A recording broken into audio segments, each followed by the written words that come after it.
Well, here we are again, back to Mass Effect. A legendary series. We're here to relive the legend of the Mass Effect trilogy. And we start that off with the first game. Now, funny enough, I've played this a lot of times on my channel, but it is one of my favourite games ever. And this is going to be, now quote me now, the final time. This is the final time I'm going through the Mass Effect trilogy. And it will be a Paragon playthrough. I always prefer the Paragon stuff to Renegade. I know Renegade is pretty cool as well, don't get me wrong. But I prefer the kind of like calm, collected, sensible, nice Shepard. It's just my preferred style of Shepard. And that's the great thing about this. You get to kind of like mold the main character. To an extent, it is always like going to be the ending, the final ending in Mass Effect 3 when you get like those options, but the journey to that ending you get to like mold and shape, and certain characters will remember things that you said in the first game and then pass that down into the next games.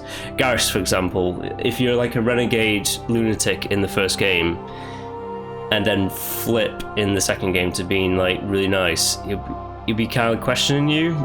Like, hang on a minute, you did things this way.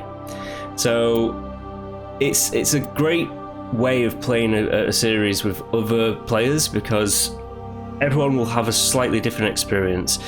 That being said, I am going to be sticking to a lot of Paragon options. With the interrupts in like Mass Effect 2 and 3, with the Renegade interrupts, I might be doing a few of those just for, you know, just for some flavour. Right, first things first, turn off motion blur and film grain. They're fine if you want them, but like, yeah, honestly, you're better off without this crap.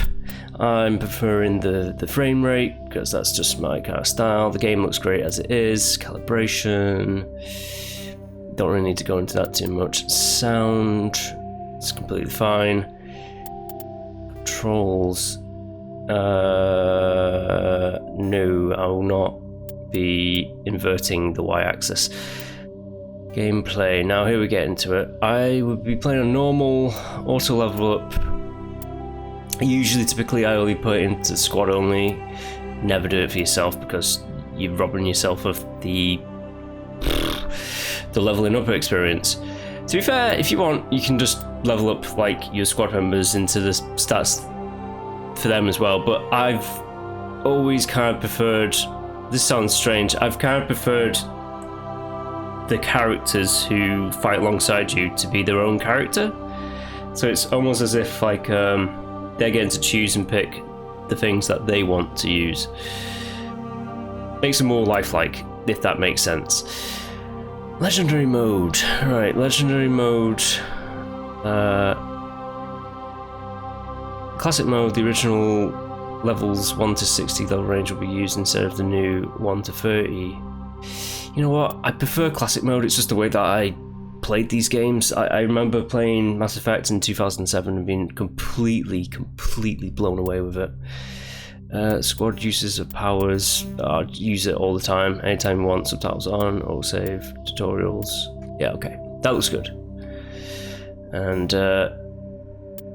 yeah, let's start a new game.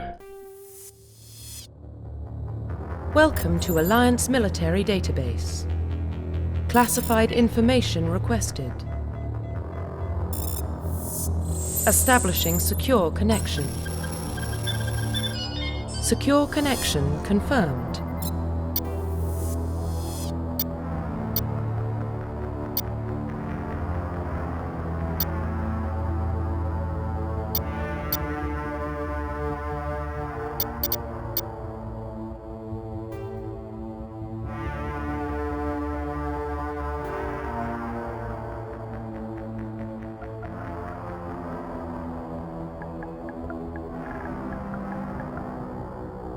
Please log in to access your profile.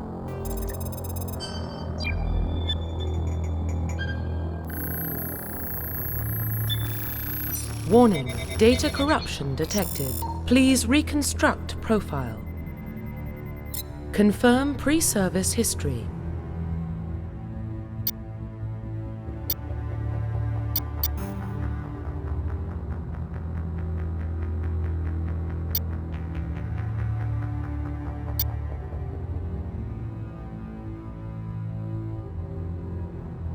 Confirm psychological profile.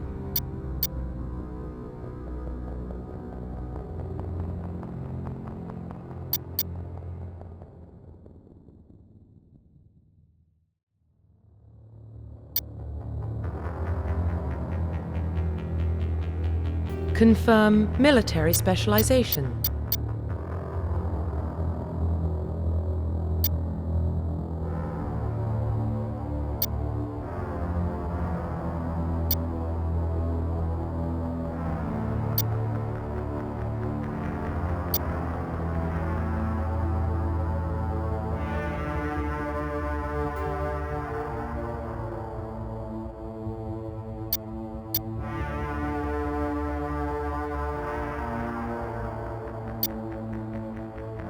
Confirm facial identification.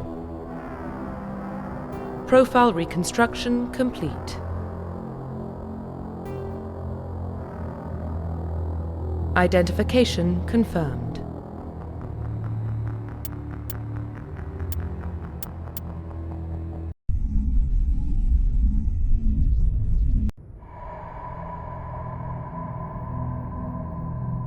Well, what about Shepard? Earthborn, but no record of his family. Doesn't have one. He was raised on the streets, learned to look out for himself. He proved himself during the Blitz. Held off enemy forces on the ground until reinforcements arrived. He's the only reason Elysium is still standing. We can't question his courage. Humanity needs a hero, and Shepard's the best we've got. I'll make the call.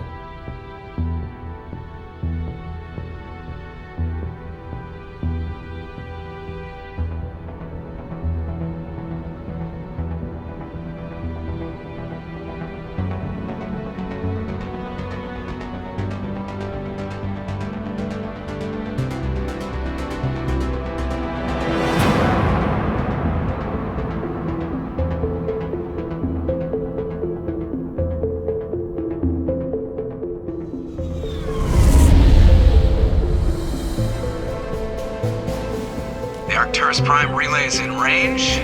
Initiating transmission sequence. Commander?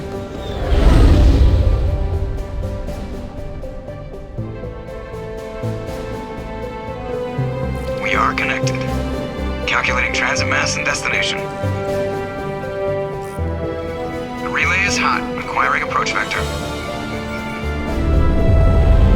All stations secure for transit.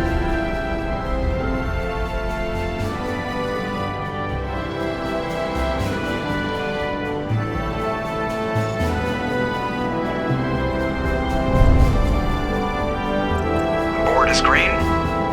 Approach run has begun.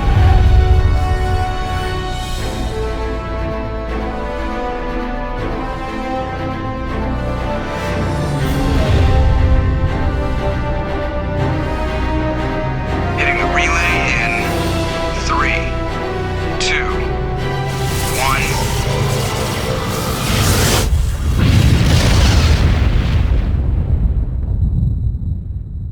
1. Thrusters. Check. Navigation. Check. Internal emissions sync engaged. All systems online. Drift. Just under 1,500K. 1,500 is good. Your captain will be pleased. I hate that guy. Nihilus gave you a compliment. So you hate him. You remember to zip up your jumpsuit on the way out of the bathroom? That's good. I just jumped us halfway across the galaxy and hit a target the size of a pinhead, so that's incredible. Besides, Spectres are trouble. I don't like having them on board. Call me paranoid. You're paranoid. The Council helped fund this project. They have a right to send someone to keep an eye on their investment. Yeah, that is the official story. But only an idiot believes the official story. They don't send Spectres on shakedown runs. So there's more going on here than the captain's letting on. Joker, status report. Just cleared the mass relay, Captain. Stealth systems engaged. Everything looks solid. Good. Find a comm buoy and link us into the network. I want mission reports relayed back to Alliance brass before we reach Eden Prime. Aye, aye, Captain. Better brace yourself, sir. I think Nihilus is headed your way. He's already here, Lieutenant. Tell Commander Shepard to meet me in the comm room for a debriefing. You get that, Commander?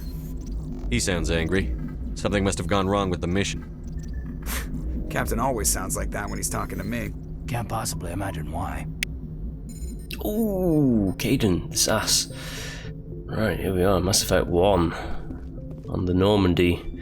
The SR-1. Who are you? You're very suspicious. Why are you looking at me like that when you type it on the computer? Yes, here's some characters. Joker and Caden. The captain's waiting for you in the comm room, Commander. Sure he is. You probably don't want to keep the captain waiting, Commander. And here I am with my N7 armor. I'm part of, like, I guess it's like the equivalency of the Navy SEALs or something like the SAS, like top soldiers. Alright, so that takes out my weapon. Ooh, that swaps between your two most recents. I forget what grenade is in this game. There will be a way of figuring it out. Got my codex. I will not be listening to all the histories. I'm just going to be like listing them off. Roughly 12. The system. So that it's not highlighted all the time. Now, you can use your points straight away, but slight spoiler, if you wait a bit and save the points, you can use them in like some other like tiers that are not popped off right now. Although that being said, you can have a look at what these things have to offer. So increases damage with pistols, makes sense. If you level up that, you're going to do more damage, and then same with these.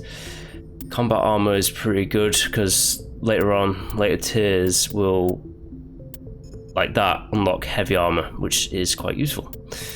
And first aid, assault training, singularity is like a bonus thing if you've like completed the game with certain conditions. Like I think in the original game it was like complete the game with Liara to unlock singularity, you know, as your main squad member. Soldier, it's pretty good. Charm, intimidate. Should I put it into charm straight away? Charm will open up more dialogue options and decrease the cost of items in stores. The economy in this game is broken, by the way. We'll get into it when we get into it. New ranks will unlock when you become a Spectre. Okay. And as you earn Paragon points. You know what? I'm going to backtrack on my own words. I'm actually just going to level up Charm. I will not be leveling up Intimidate. There's no point, because I'm going to be going for all the Charm interactions. Yeah, because there'll be like, as it says there, Charm options in conversations will grayed out if you do not have a high enough skill rank. So there'll be certain dialogue options that you just cannot access.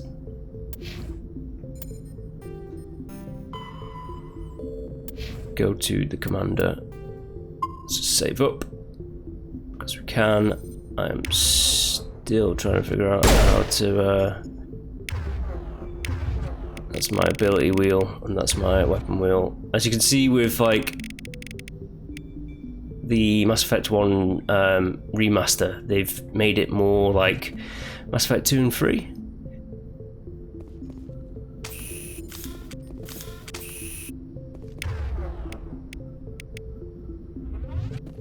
I can't for the life of me remember how to throw a grenade. Square. Right. And then you just hit square again, right? And it blows up. Right, cool, got it. Yes, I just detonated a bomb on the ship. No one panic. I'm telling you, I just saw him. He marched by like he was on a mission. He's a Spectre. You're always on a mission. And we're getting dragged, right along with him. Relax, Presley. You're gonna give yourself an ulcer. Congratulations, Commander. Looks like we had a smooth run. You heading down to see the captain? Sounds like you don't trust our Turian guest.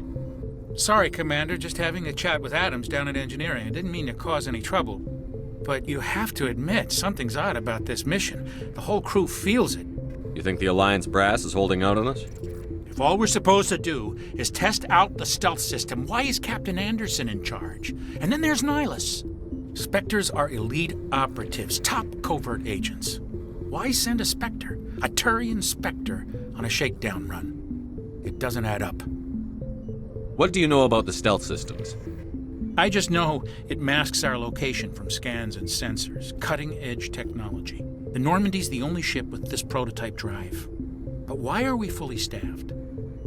A skeleton crew would be cheaper, less chance of security leaks too. Plus there's Nihilus. It's pretty obvious this shakedown run is just a cover. For what? Damned if I know, Commander. We're out here on false pretenses. I'm not a fan of being left in the dark. Do you have a problem with the captain? No, sir. But I can't figure out what he's doing here.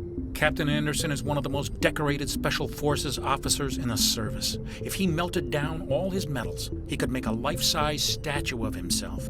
You don't send a soldier like that on a do-nothing mission. He's treating this shakedown run too seriously. Something big is going on. You don't trust Nihilus? I don't like Turians in general. It runs in my family. My grandfather fought in the First Contact War. Lost a lot of friends when the Turians hit us. That was 30 years ago. You can't blame Nihilus for that. No, I guess not. But it still makes me nervous to have a Spectre on board, especially a Turian. We're an Alliance vessel, human military, but Nihilus doesn't answer to the captain like the rest of us. Spectres operate outside the normal chain of command. And they don't come along just to observe shakedown runs. Nihilus looks like he's expecting some heavy action.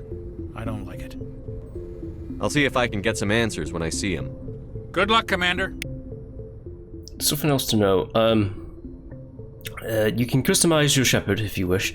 I just bloody love the default Shepard. I like Femme Shep as well, don't get me wrong. Like the female Shep with Jennifer Hale. But there's just something about Mark Marr that I just think is just perfect. I don't know much else about what Mark Marr has done. Hey ho, hope he's back in like a brand new Mass Effect maybe. But that was teased ages ago, and who knows what's going to happen with BioWare in the future. But they did make the Mass Effect trilogy, so that is something that is like legendary. Let's continue onwards. Doc. It's not the kind of place Spectres visit. There's something Nihilus isn't telling us about this mission. That's crazy. The captain's in charge here. He wouldn't take orders from a Spectre. Not his choice, Doc. Spectres don't answer to anyone. They can do whatever they want. Kill anyone who gets in their way. Oh, you watch too many spy vids, Jenkins. What do you think, Commander? We won't be staying on Eden Prime too long, will we? I'm itching for some real action. I sincerely hope you're kidding, Corporal. Your real action usually ends with me patching up crew members in the infirmary. You need to calm down, Corporal. A good soldier stays cool, even under fire. Sorry, Commander, but this waiting's killing me. I've never been on a mission like this before, not one with a Spectre on board. Just treat this like every other assignment you've had and everything will work out. Easy for you to say. You proved yourself in the Blitz. Everybody knows what you can do. This is my big chance. I need to show the brass what I can do. You're young, Corporal. You have a long career ahead of you. Don't do something stupid to mess it up. Don't worry, sir. I'm not going to screw this up. You're from Eden Prime, aren't you, Jenkins? What's it like? It's very peaceful, Commander. They've been real careful with development, so you don't have any city noise or pollution. My parents lived on the outskirts of the colony. At night, I used to climb this big hill and stare across the fields back at the lights from the main settlement. It was gorgeous. But when I got older, I realized it was a little too calm and quiet for me. That's why I joined the Alliance. Even Paradise gets boring after a while. Any idea why Eden Prime was chosen as our destination? Not really sure, Commander. Eden Prime's one of our most stable colonies. Good place to take the Normandy for a shakedown run, I guess. No real danger there. There's gotta be something else going on. We've got a Spectre on board. That's why I'm so wound up. I can't wait for the real mission to start. What do you know about the Spectres? Only what I've heard. Spectre agents work directly for the Citadel Council. They usually work alone or in small groups. Spectres don't have any official power, though. Basically, they're a shadow organization with a mandate to preserve and protect galactic stability. Protect it at any cost. Don't forget that part. Spectres operate above the law. Why don't we have any of our own people in there? Spectres usually come from the Council races, like the Turians. We've been trying to get a human accepted into their ranks for years now. So far, it hasn't happened. Hey, Commander, you'd make a good Spectre. You're a war hero, right? Held off an entire enemy fleet during the Blitz single-handed? That's the kind of talent the Spectres are looking for. This is all just wild speculation. The Spectres aren't interested in recruiting humans, no matter how capable. How do you control agents with unlimited power? I suppose the Council could revoke the Spectre status of an agent who got out of hand. At that point, Citadel Security Services would take over. Those C-Sec grunts wouldn't stand a chance. The Spectres were 20 ordinary soldiers.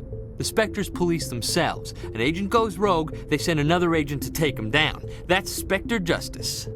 The Corporal's confusing romantic legends with reality, Commander. What can you tell me about Nihilus? Turians are generally well respected by the other species. Their fleet has more patrols protecting Citadel space than any other. They don't always get on well with us, though. Some people find them too rigid. Others still blame them for the First Contact War. As for Nihilus, I haven't said more than 2 words to him. He usually only speaks to the captain. I hope we get a chance to see him in action. I heard Nihilus took down an entire enemy platoon all by himself. The captain's waiting for me. Goodbye, Commander. Okay, interesting. I'm getting Paragon points as well as we go.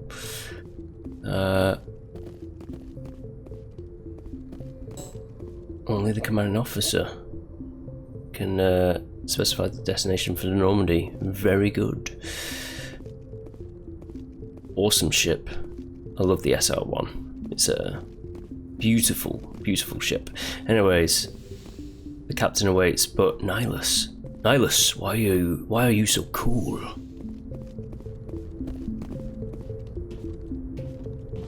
Commander Shepard, I was hoping you'd get here first. It will give us a chance to talk. What about? I'm interested in this world we're going to, Eden Prime. I've heard it's quite beautiful. They say it's a paradise. Yes, a paradise. Serene, tranquil, safe. Eden Prime has become something of a symbol for your people, hasn't it? Proof that humanity can not only establish colonies across the galaxy, but also protect them. But how safe is it, really? Do you know something? Your people are still newcomers, Shepard. The galaxy can be a very dangerous place. Is the Alliance truly ready for this? I think it's about time we told the Commander what's really going on. This mission is far more than a simple shakedown run. I figured there was something you weren't telling us. We're making a covert pickup on Eden Prime. That's why we needed the stealth systems operational. There must be a reason you didn't tell me about this, sir. This comes down from the top, Commander. Information strictly on a need-to-know basis. A research team on Eden Prime unearthed some kind of beacon during an excavation. It was Prothean. I thought the Protheans vanished 50,000 years ago. Their legacy still remains. The mass relays, the Citadel, our ship drives. It's all based on Prothean technology. This is big, Shepard. The last time humanity made a discovery like this, it jumped our technology forward 200 years. But Eden Prime doesn't have the facilities to handle something like this. We need to bring the beacon back to the Citadel for proper study. Obviously, this goes beyond mere human interests, Commander. This discovery could affect every species in Council space. Why didn't we keep the beacon for ourselves? You humans don't have the best reputation. Some species see you as selfish, too unpredictable, too independent, even dangerous. Sharing that beacon will improve relations with the Council. Plus, we need their scientific expertise. They know more about the Protheans than we do. The beacon's not the only reason I'm here, Shepard. Nihilus wants to see you in action, Commander. He's here to evaluate you. Guess that explains why I bump into him every time I turn around. The Alliance has been pushing for this for a long time. Humanity wants a larger role in shaping interstellar policy. We want more say with the Citadel Council. The Spectres represent the Council's power and authority. If they accept a human into their ranks, it shows how far the Alliance has come. You held off an enemy assault during the Blitz single-handed. You showed not only courage, but also incredible skill. That's why I put your name forward as a candidate for the Spectres. Why would a Turian want a human in the Spectres? Not all Turians resent humanity.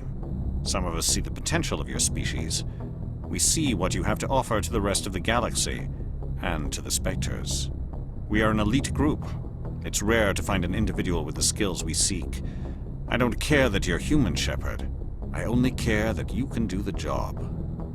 I assume this is good for the Alliance. Earth needs this, Shepard. We're counting on you.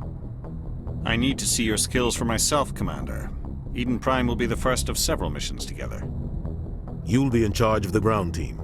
Secure the beacon and get it onto the ship ASAP. Nihilus will accompany you to observe the mission. What do you know about the Protheans? Just what they taught us in school. They were a technologically advanced species that ruled the galaxy 50,000 years ago. Then they vanished. Nobody really knows how or why, though I've heard plenty of theories. But everyone agrees, galactic civilization wouldn't exist without them. Their citadel is the very heart of galactic society, and without their mass relays, interstellar travel would be impossible. We all owe the Protheans a great debt. I'd like to know more about Eden Prime before we touch down. It's a peaceful farming world, but it represents something much bigger. Eden Prime is one of our oldest and most successful colonies. It proved we were ready to face the challenges of settling new worlds, to forge a place for humanity beyond Earth. It symbolizes humanity's growth and evolution as a spacefaring species. And after this, it will be known as the world where humans made a discovery of galactic importance. Why is this beacon so important? All advanced galactic civilization is based on Prothean technology, even yours. If we hadn't discovered those Prothean ruins buried on Mars, we'd still be stuck on Earth. That was just a small data cache. Who knows what we can learn from this beacon? What if it's a weapons archive? We can't let it fall into the wrong hands. Like who? The Attican Traverse isn't the most stable sector of Citadel space. There are plenty of raiders and criminal groups active in the region. They might figure a Prothean beacon is worth the risk of attacking an Alliance ship. Plus, Eden Prime is right on the border of the Terminus systems. The Attican Traverse is under Citadel protection. If the Terminus systems attack, it's an act of war. Technically, yes. But some of the species in the Terminus might be willing to start a war over this. The last thing the Council wants is to get dragged into a major conflict with the Terminus systems. We have to keep this low-key. Just give the word, Captain. We should be getting close to Eden. Captain, we got a problem. What's wrong, Joker? Transmission from Eden Prime, sir. You better see this. Bring it up on screen.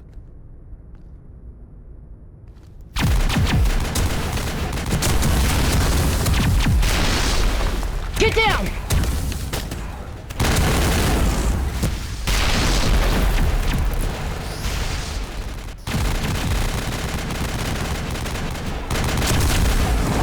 We are under attack, taking heavy casualties. I repeat, heavy casualties.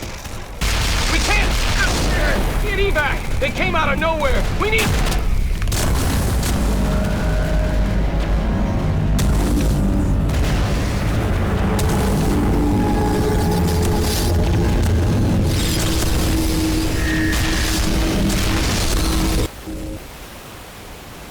Everything cuts out after that. No comm traffic at all. Just goes dead. There's nothing. Reverse and hold at 38.5.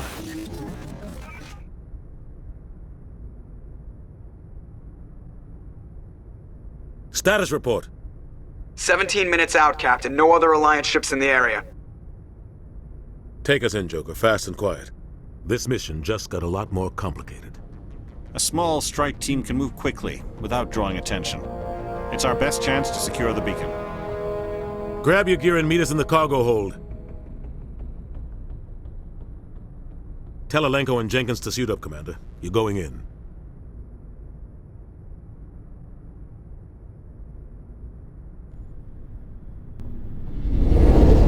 Engaging stealth systems. Somebody was doing some serious digging here, Captain. Your team's the muscle in this operation, Commander. Go in heavy and head straight for the dig site. What about survivors, Captain? Helping survivors is a secondary objective. The beacon's your top priority. Approaching drop point 1.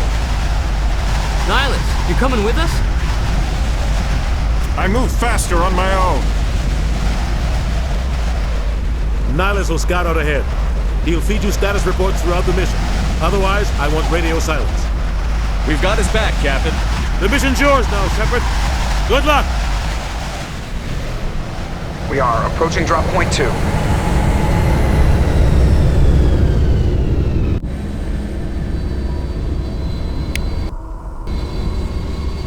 perimeter secure. Oh, the Normandy.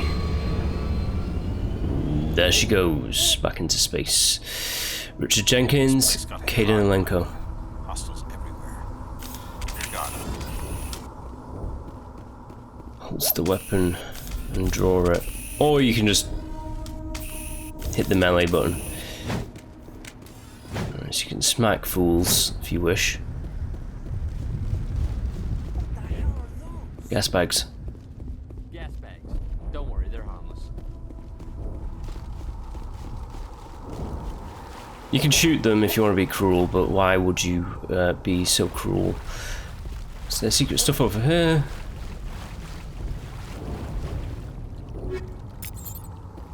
Get everything that we can get our hands on. Because if you keep looting, you can loot a hell of a lot in this game. And when you start selling it, you get a lot of credits really quickly. They sort out like the money issues. Oh my god, it'll burn to crisps. You can choose which weapons. Well, you know what? To be fair, they choose whichever weapon's appropriate for them. So I think Jenkins is a soldier, so he's going to be more like geared towards an assault rifle, and Caden is a... 50. He's a sentinel? He's a biotic, but I don't think he's a full biotic. So he's a vanguard, so he's kind of like more kind of like rush in, hit them hard, and with biotic power, which we're going to find more about later. And they have their auto level ups, so Richard Jenkins is put into assault rifle stuff, and then Caden is a sentinel. Yes, he is. So he's not a vanguard, he's a sentinel. He uses biotic and the tech abilities.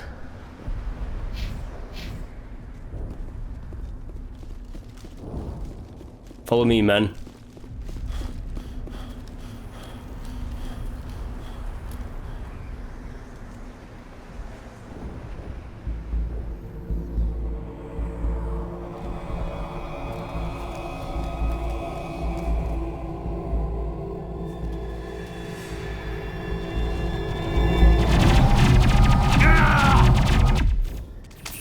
Oh my god.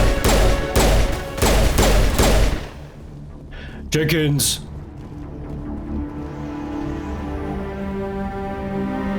Rip right through his shields. Never had a chance. We'll see that he receives a proper service once the mission is complete. But I need you to stay focused. Aye, aye, sir. Well, Jenkins is gone. There's like cover in this game, but it's not great. Even in the remaster, like the idea of it is it's not like snappy, like you hit X to lock onto it. Look at that pose, god. You kind of just like walk next to it. Now cover is not essential for a playthrough that I'm doing right now. But it's good that it's there. The cover is only essential on like the insanity difficulty levels, which I've already done an insanity difficulty admittedly on my channel before. First aid, we don't have any first aids. Oh yeah, we do, it's triangle. There we go. And it heals myself and the squad members. The red bar is like health, the blue bar is your shields.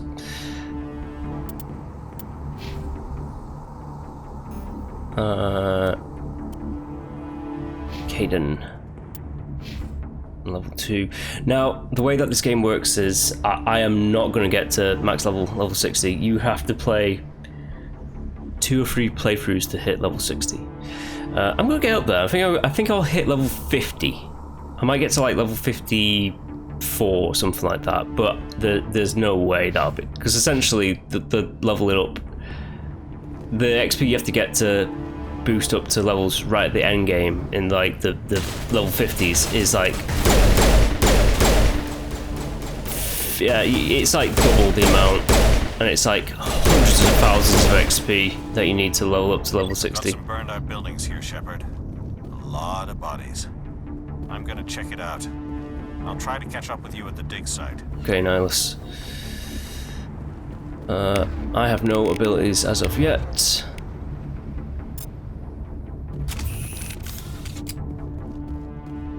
Ooh, regroup. Attack certain points. You have basic commands, but I don't really use them too often.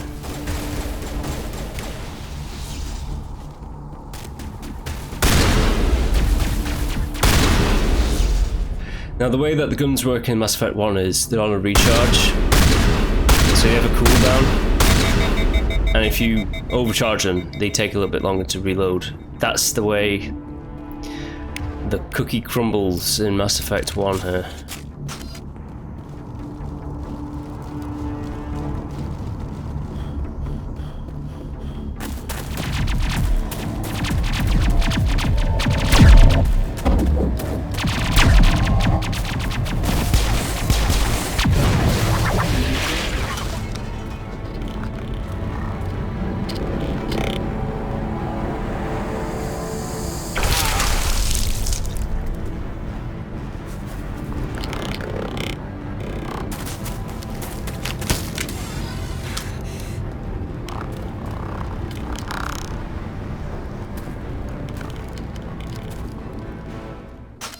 That soldier needs our help.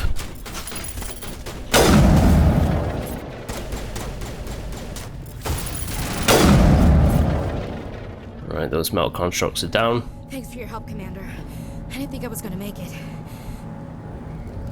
Gunnery Chief Ashley Williams of the 212. You the one in charge here, sir? Are you wounded, Williams? A few scrapes and burns, nothing serious. The others weren't so lucky. Oh man. We were patrolling the perimeter when the attack hit. We tried to get off a distress call, but they cut off our communications. I've been fighting for my life ever since. Where's the rest of your squad? We tried to double back to the beacon, but we walked into an ambush. I don't think any of the others... I think I'm the only one left. This isn't your fault, Williams. You couldn't have done anything to save them. Yes, sir. We held our position as long as we could, until the Geth overwhelmed us. The Geth haven't been seen outside the Veil in nearly 200 years. Why are they here now? They must have come for the beacon. The dig site is close, just over that rise. It might still be there. We could use your help, Williams. Aye, aye, sir. It's time for payback. What else do you know about the Geth? Just what I remember from history class back in school. They're synthetics, non-organic life forms with limited AI programming, created by the Quarians a few centuries ago. They were supposed to be a source of cheap labor, but ended up turning on the Quarians and drove them into exile. Well, after that, they just kind of disappeared behind the Perseus Veil. Nobody's really heard much from them since. Tell me everything you know about the beacon. They were doing some digging out here to extend the monorail and expand the colony. A few weeks ago, they unearthed some Prothean ruins, and the beacon. Suddenly, every scientific expert in the colony was interested. That's when they brought us in to secure the site. I don't know much about the beacon itself, but I heard one of the researchers say this could be the biggest scientific discovery of the century. What happened to the researchers at the dig site? I don't know. They set up camp near the beacon. The 232 was with them. Maybe their unit fared better than mine. Describe what happened leading up to the attack. We were sent out a couple of nights ago from the main colony to secure the area. Seemed like a routine patrol, until the Geth hit us. We never knew they were coming. What happened to the researchers at the dig site? I don't know. They set up camp near the beacon. The 232... Have you seen a Turian Spectre around here? There aren't any Turians on Eden Prime. None that I've ever met. Not sure I'd be able to tell if one was a Spectre anyway. If you saw this guy, you'd know. Carries enough firepower to wipe out a whole platoon. Luckily, he's on our side. Sorry. Like I said, no Turians. Move out. Okay, we've acquired Ashley Williams. Ashley can be upgraded. She prefers assault rifles. Yeah. I've used the pistol, shotgun, and sniper rifle, and now I think I'll start using my assault rifle a bit more. If you tap, I guess it's the left bumper on Xbox or L1 on PlayStation, you can alternate between your last two previous weapons.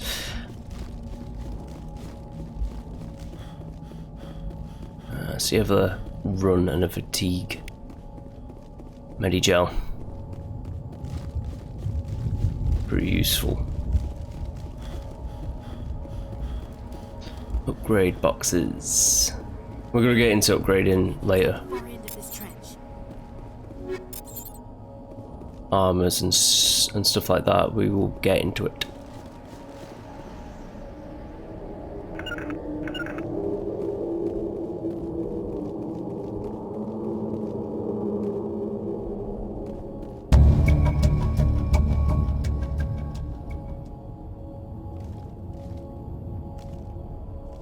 Alright guys, follow me.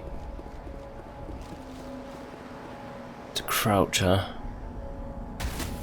Oh.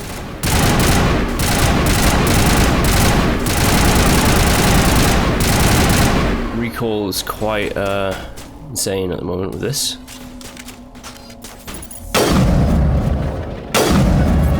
They have shields as well.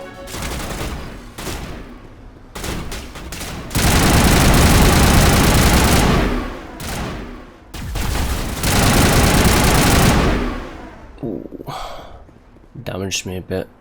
Caden, I don't know what you're doing all the way back there, man.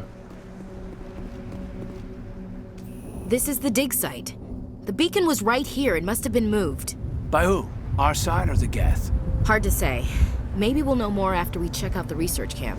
You think anyone got out of here alive? If they were lucky. Maybe hiding up in the camp. It's just on the top of this ridge, up the ramps. Very generous autosave. There's a small spaceport up ahead. I want to check it out. I'll wait for you there.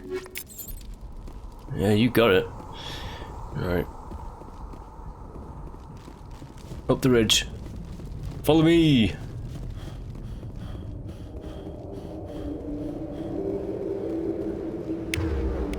Looks like they hit the camp hard. Yeah. It's a good place for an ambush. Keep your guard up.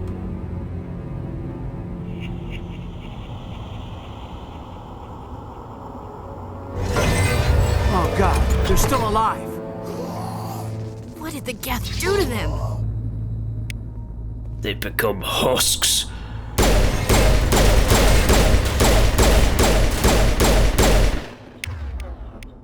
Good God.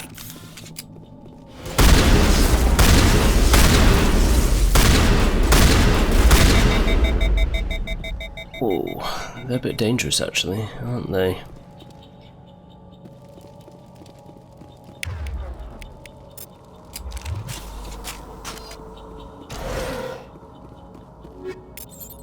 Give me that. Give me that.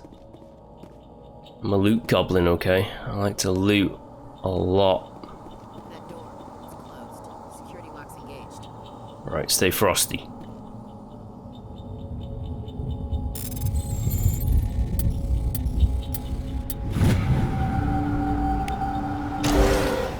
Humans. Thank the Maker. Hurry! Close the door before they come back. Don't worry, we'll protect you. Thank you. I think we'll be okay now. It looks like everyone's gone. You're Dr. Warren, the one in charge of the excavation. Do you know what happened to the beacon? It was moved to the spaceport this morning. Manuel and I stayed behind to help pack up the camp. When the attack came, the Marines held them off long enough for us to hide. They gave their lives to save us. No one is saved. The age of humanity is ended. Soon, only ruin and corpses will remain. What else can you tell me about the attack? It all happened so fast. 1 second we were gathering up our equipment. The next we were hiding in the shed while the Geth swarmed over the camp. Agents of the destroyers, bringers of darkness, heralds of our extinction. We could hear the battle outside. Gunfire, screams. I thought it would never end. Then everything went quiet. We just sat there, too afraid to move, until you came along. Can you tell me anything about the beacon? It's some type of data module from a galaxy-wide communications network, remarkably well preserved. It could be the greatest scientific discovery of our lifetime.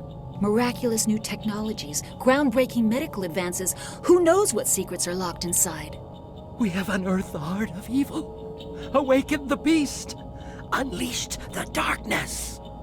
Manuel, please, this isn't the time. Did you notice a Turian in the area?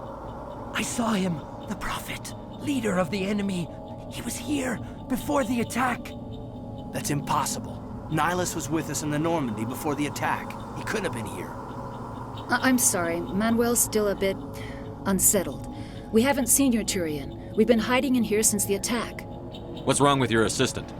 Manuel has a brilliant mind, but he's always been a bit unstable. Genius and madness are two sides of the same coin. Is it madness to see the future? To see the destruction rushing towards us? To understand there is no escape? No hope? No. I am not mad. I'm the only sane one left. I gave him an extra dose of his meds after the attack. Say goodnight, Manuel. You cannot silence the truth. My voice must be heard. Oh my God! What did you do? That might have been a little extreme, Commander. You can't just go around whacking people in the head. It was only a matter of time until he did something crazy and dangerous. I suppose you're right. By the time he wakes up, the meds will have kicked in. Williams, take us to the spaceport. Good luck, Commander. Good night, Manuel. Yeah, if he's being crazy, I'm gonna knock him out. Alright. To the spaceport. Come on, team.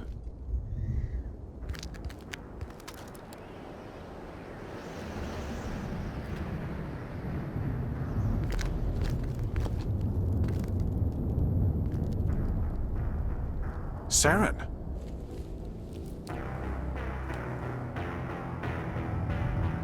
Nihilus. This isn't your mission, Saren. What are you doing here? The Council thought you could use some help on this one. I wasn't expecting to find the Geth here. The situation's bad. Don't worry. I've got it under control.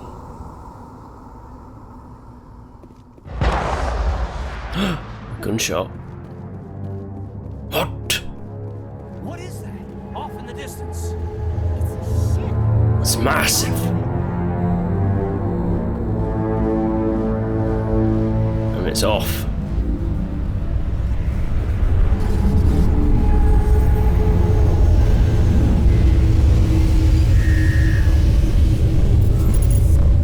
There he goes.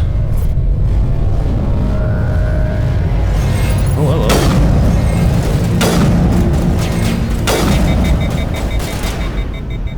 Concentrate fire. The Geth are down there. And these husks. Charge!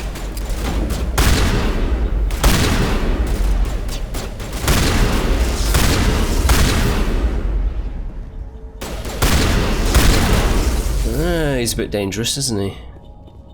Yes. Massive ship. Oh, another door.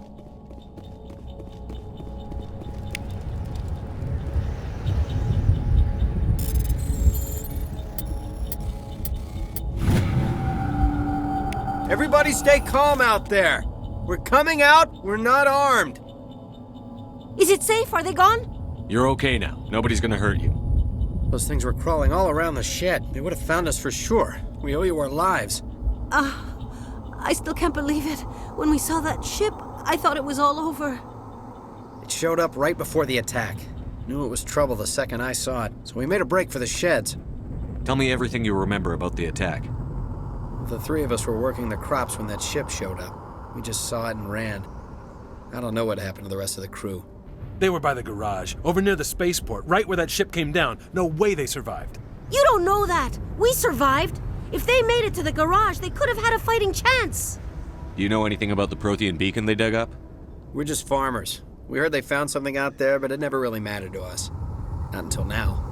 What else can you tell me about the ship you saw? I was too busy running to get a clear look at it. I think it landed over near the spaceport. Tell them about the noise, Cole. That awful noise. It was emitting some kind of signal as it descended. It sounded like the shriek of the damned. Only it was coming from inside your own head. It was probably trying to block communications. Whatever it was, felt like it was tearing right through my skull. Almost made it impossible to think. I have to go. Hey, Cole, we're just a bunch of farmers. These guys are soldiers. Maybe we should give them the stuff. Jeez, Blake, you gotta learn when to shut up. You have something to tell me, Cole? Some guys at the spaceport were running a small smuggling ring, nothing major. In exchange for a cut of the profits, we let them store packages in our sheds. You're breaking the law, Cole. We're not hurting anybody. Hell, most of the time I don't even know what's in the packages. Just thought there might be something we could use.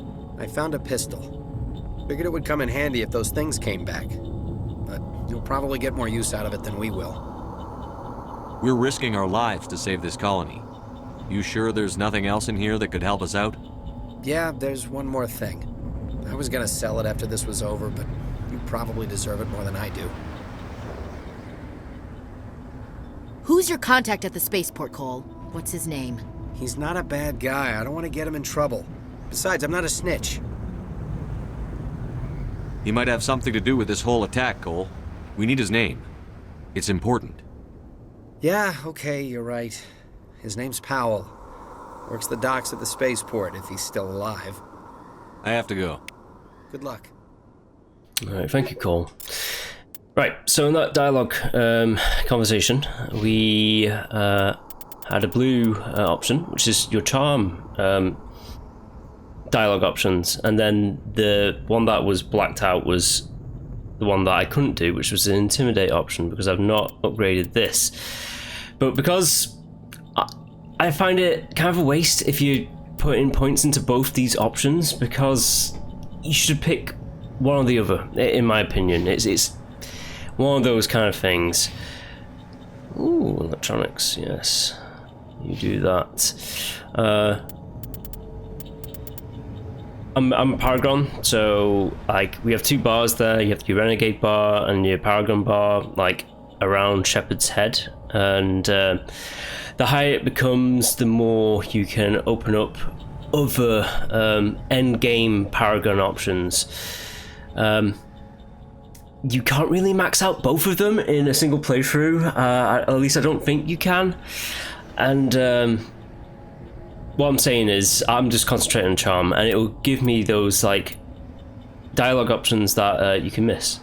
And the dialogue options, there's 2 or 3 cases where they actually do matter. They do affect the outcome of the game and for the sequels as well, which I find is very cool, because this game was made in mind of being a trilogy, of your decisions crossover between the games, and there might have been other games at the time that did the same kind of thing as Mass Effect, but I felt like Mass Effect was just like a class above like the others, if that makes sense.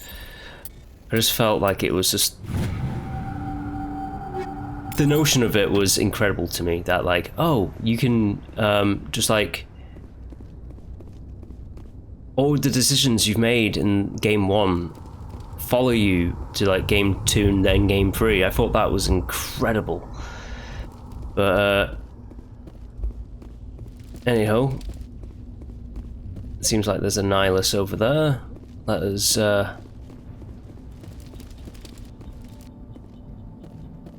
Commander, it's Nihilus. It is. Damn shame, but I'm gonna check out over here first. I think Nihilus is suffering a gunshot to the head. Something's moving over behind those crates. Wait! Don't shoot! I'm one of you! I'm human! Sneaking up on us like that nearly got you killed. I'm sorry, I was hiding from those creatures. My name's Powell. I saw what happened to that Turian. The other one shot him. I need to know how Nihilus died. The other one got here first. He was waiting when your friend showed up. He called him Saren. I think they knew each other. your friend seemed to relax.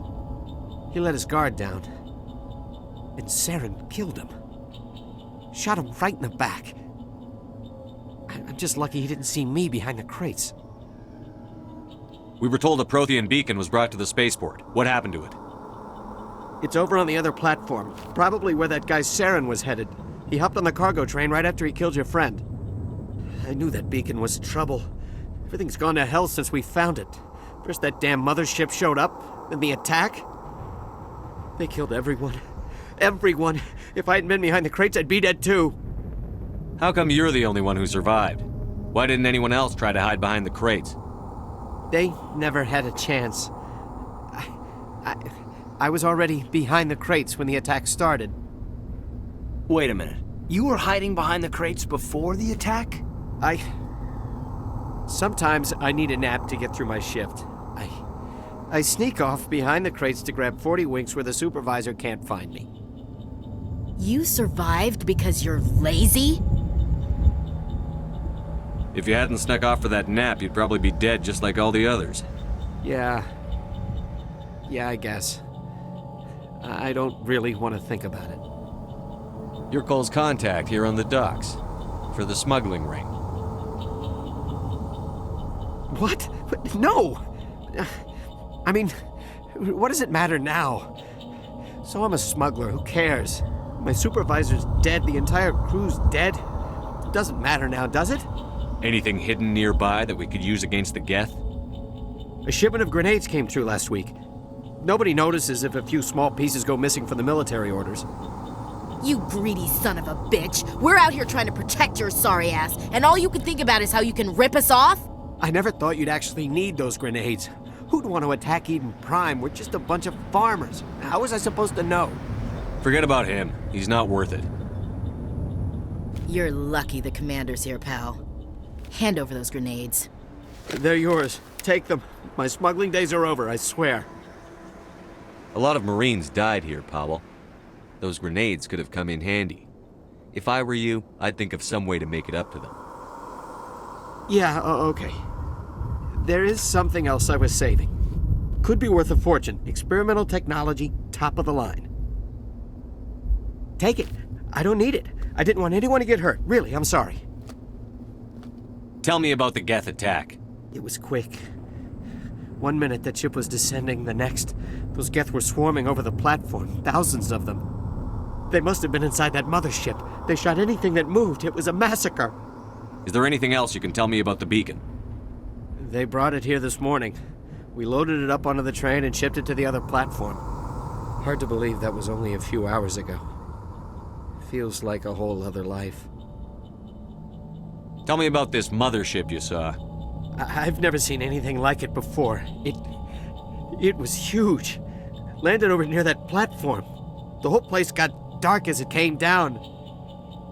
And it was making this noise, this sound that bored right into your brain. That's what woke me up. The attack came a few minutes later. We need to find that beacon before it's too late. Take the cargo train. That's where the other Turian went. I can't stay here. I need to get away from all this. Okay, gang. We've got a mission. Nihilus. I'm sorry, my man. Apparently Nihilus has been killed by another Turian called Saren, and there's a sneaky guy right there. Open fire!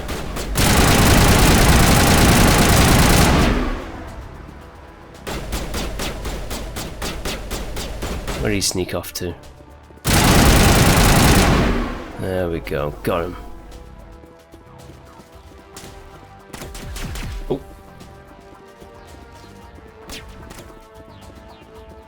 The power wheel, huh? Oh! Since when did I get that? Oh, it just auto leveled up. Overkill. Oh, I always had it. Right, okay, yeah, cool. So, I think what you can do is you can map it, and then you just hit that, and then...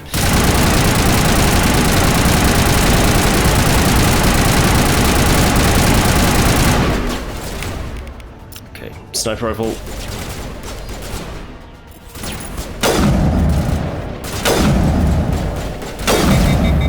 That guy's inbound.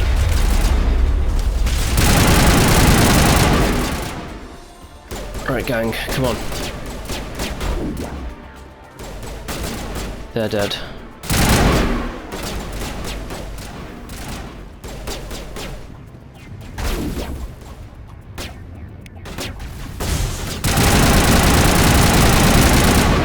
It's that guy.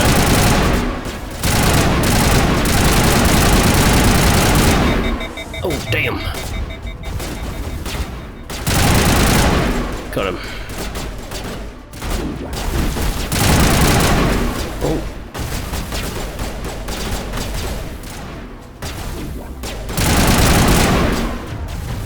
I'm not letting my shields recharge here.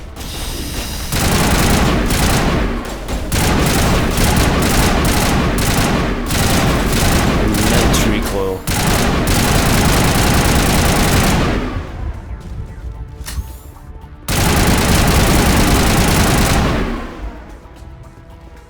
Got him.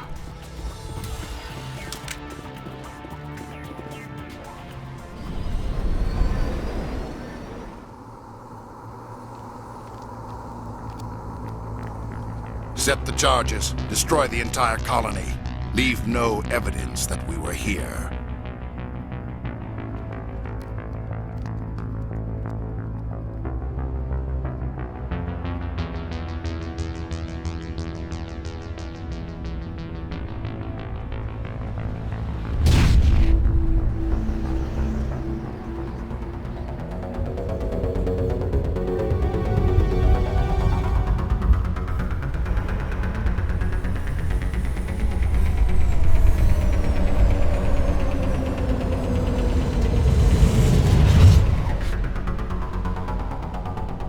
Aha! I'm here!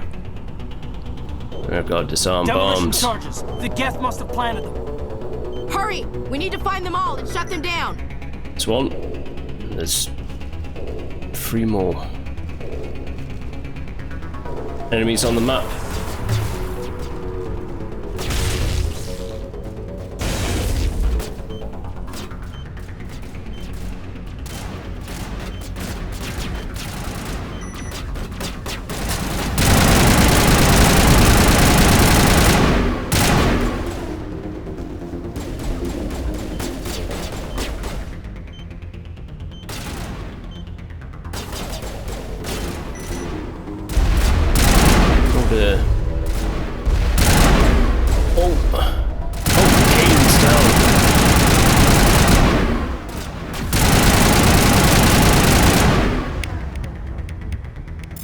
Being jammed. Oh, a sniper.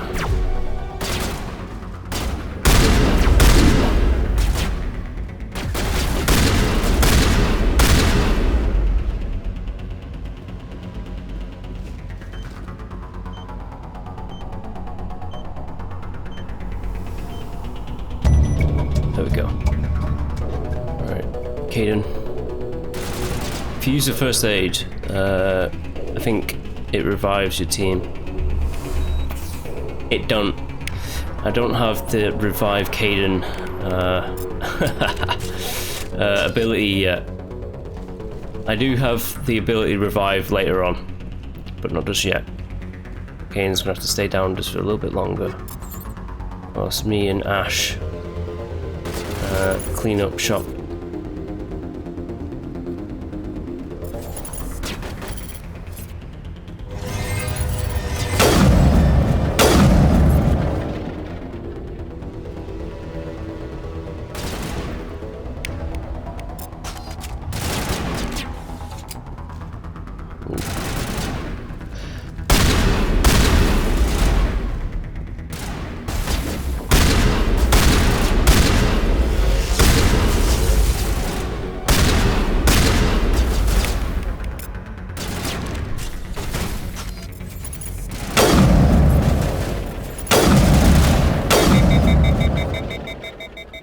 Yeah, that got you.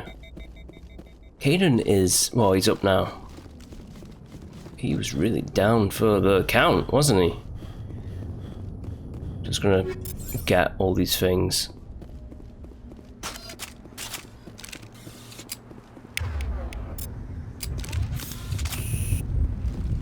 He's with us now.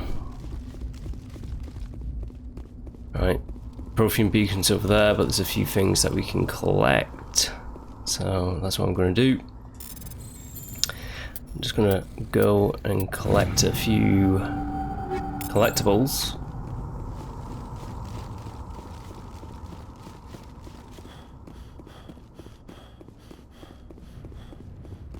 Because that's Mass Effect 1.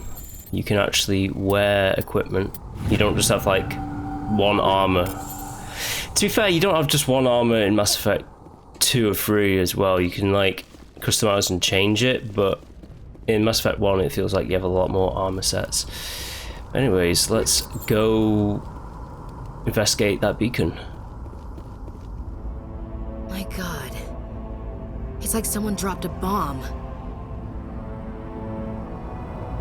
That must be where the Geth ship landed.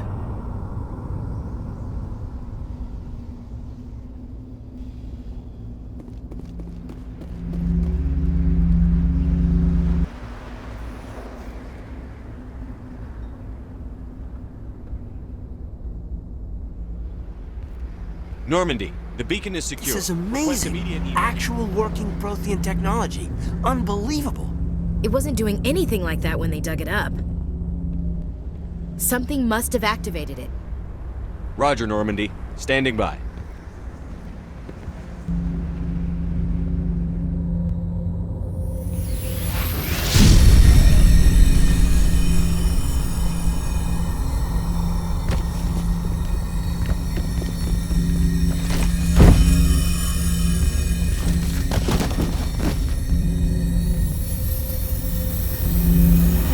Shepard! No, don't touch it! Too dangerous!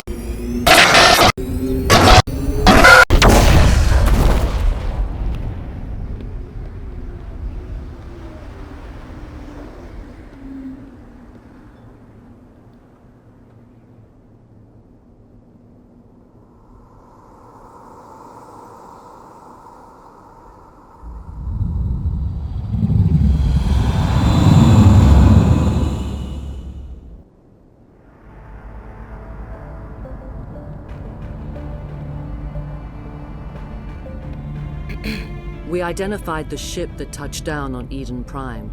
The Normandy, a human alliance vessel. It was under the command of Captain Anderson. They managed to save the colony. And the beacon. One of the humans may have used it.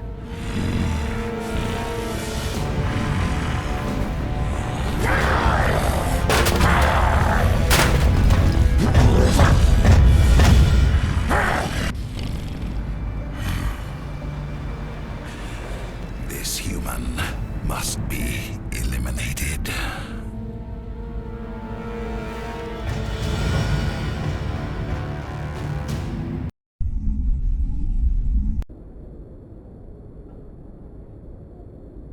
Dr. Chakwas, I think he's waking up.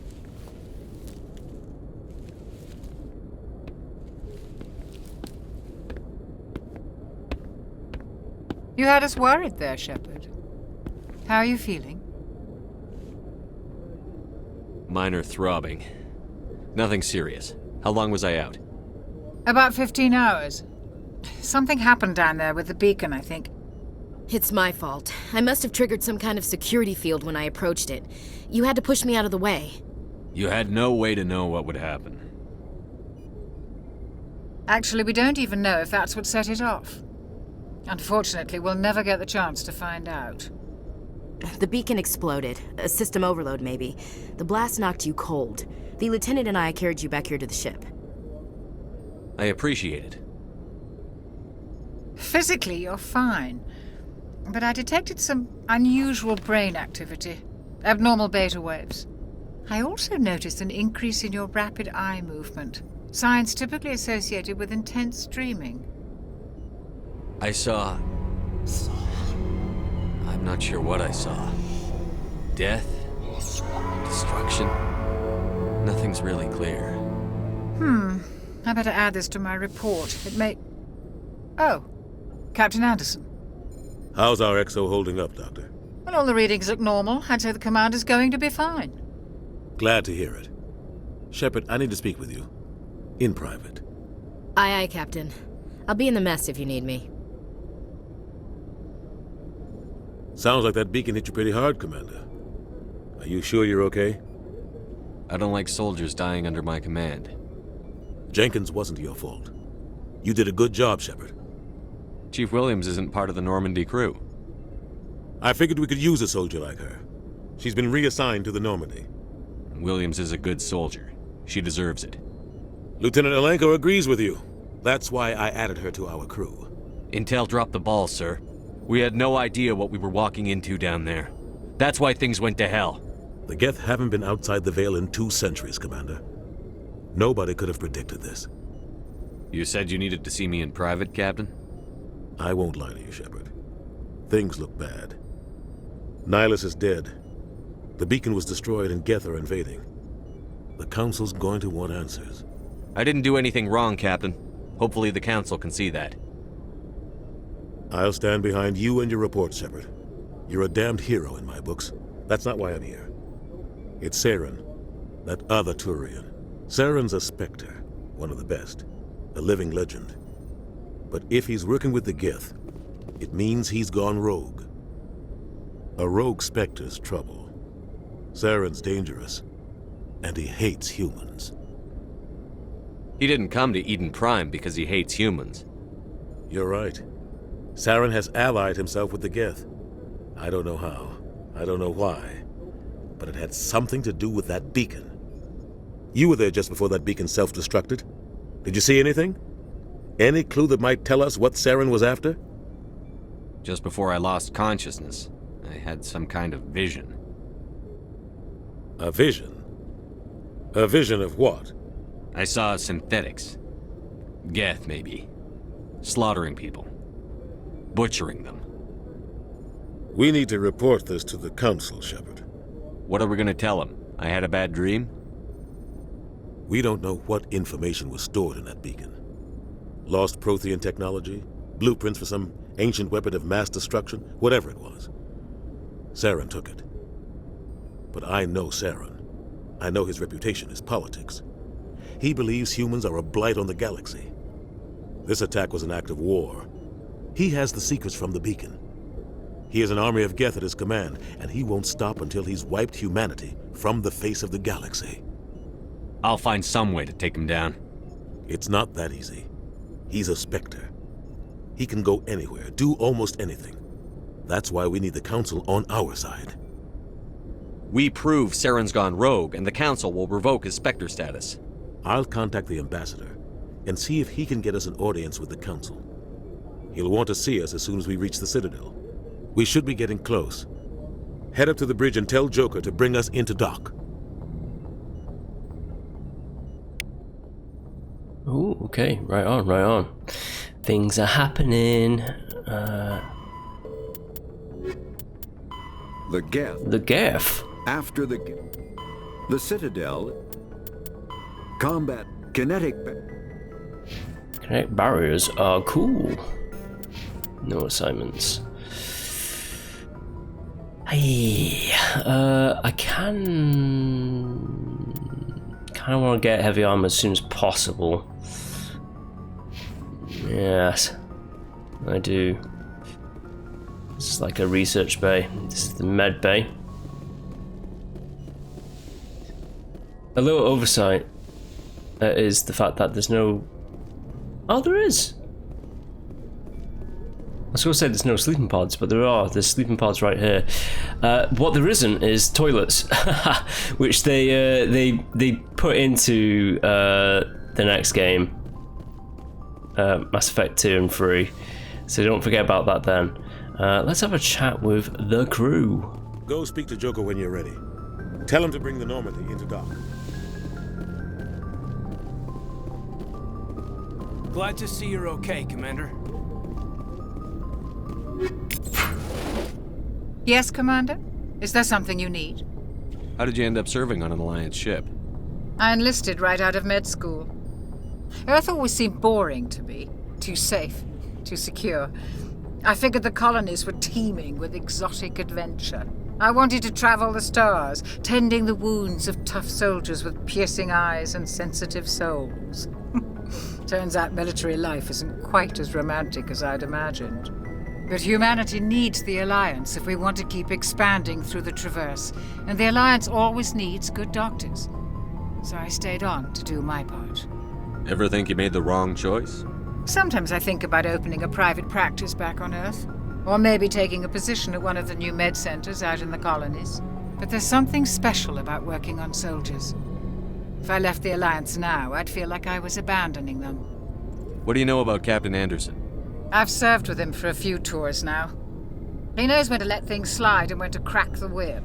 The crew knows he's seen pretty much anything they'll ever run into. And he cares about the people under his command. How well do you know the lieutenant? I'd never worked with him before this mission. But he has an impressive service record, over a dozen special commendations. Tends to keep to himself, though. Maybe because of the headaches. It's not easy being an L2. What does that have to do with it? Well, most biotics now use the L3 implants.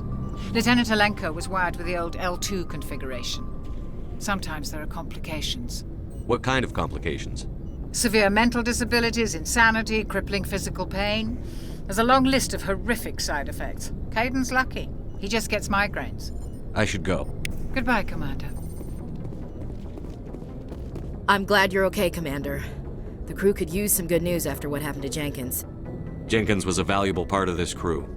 Part of me feels guilty over what happened. If Jenkins was still alive, I might not be here. You're a good soldier, Williams. You belong on the Normandy. Thanks, Commander. That means a lot from you. I've never met anyone who was awarded the Star of Terra. Things were pretty rough down there. Are you okay? I've seen friends die before. Comes with being a Marine. But to see my whole unit wiped out, and you never get used to seeing dead civilians. But things would have been a lot worse if you hadn't shown up. We couldn't have done it without you, Williams. Thanks, Commander. I have to admit, I was a little worried about being assigned to the Normandy. It's nice when someone makes you feel welcome. I think you're gonna fit in here just fine, Williams. Thanks, Commander. Ah, you see? Commander Shepard. He's a great guy.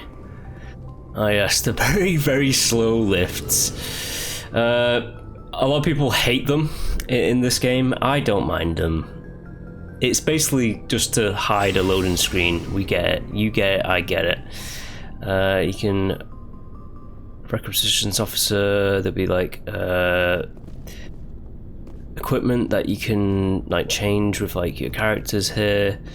This gives you a little heads up. There's 2 lockers at the moment and there's 4 more, so that's how many like eventual potential, shall I say, potential companions you can have. There's some characters that you can outright just say no, you know, and just like discard them.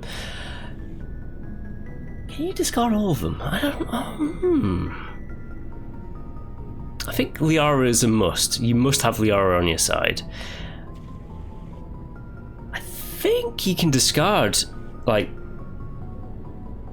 not Tali, but Rex and definitely Garrus. You can definitely just like ignore Garrus and reject him from joining your crew. Maybe you can reject Tali, Rex, and Garrus. Anywho, here we go. There's some better guns. I'm just going to keep the guns as they are right now because there's Turian armor there as well. I'm going to sell up as much stuff as possible because I need to unlock a certain shop later in the game, if you get my drift. But let's chat to this guy. Hey, Commander. Looking for some extra supplies before you head out? What have you got? Whatever you want. Armor, weapons, mods. It's not standard Alliance issue, but that's not necessarily a bad thing. Well, as long as you don't mind paying for it. Why should I pay you for my weapons and armor? My stuff doesn't come from the Alliance. I have to purchase it myself, and it's not cheap. Hell, the licenses alone have set me back more than I'd like. But no licenses, no goods. Without the goods, I'm out of a job. What are licenses? Why do you need them? Manufacturers sell licenses.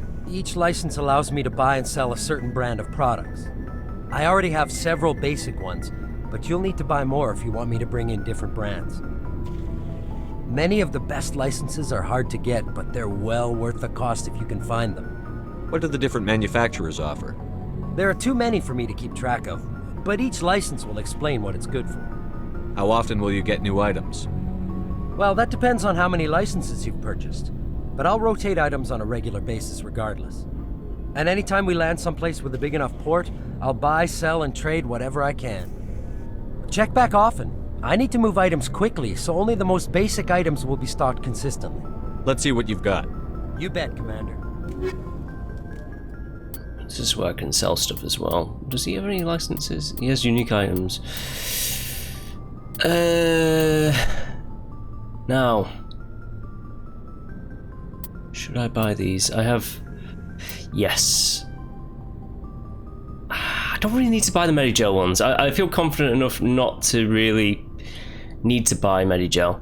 Oh yeah, and this game uses the generic... I personally love it a lot, but it uses the generic currency of credits. So, like, that one's 12,500 credits for that armor right there. And I only have 1,500, you know? So it's on that kind of basis. We can buy back, we can sell. Do I want to sell to this guy? That is the question. It's selling at a very, very low rate. Well, with the bottom stuff, top stuff is actually quite decent. Yeah, let's just sell it. Don't need to customize our characters just yet. We could just get into the Mass Effect universe's economy.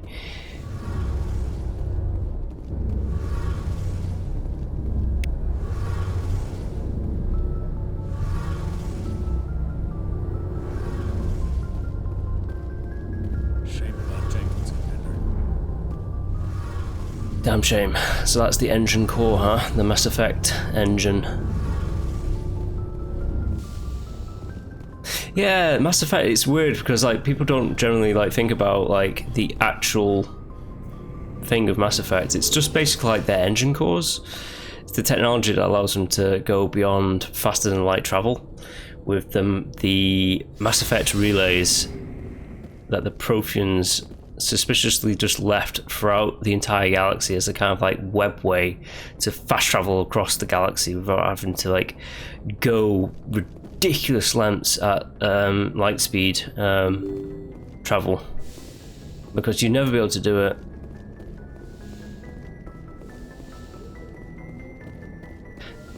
This is just to like get some codec information and XP. Obviously, it fills up your codec. You can like look at the stuff, read all the lore, if you so wish. I've already done that before. When subjected, element 0 can omni. But it's good that like the option's there for you if you want to read a lot more about it.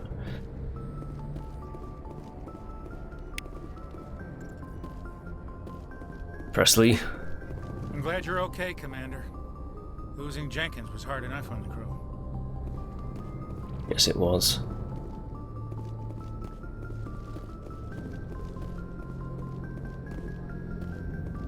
Is there anything here to click on? No. Alright, Joker.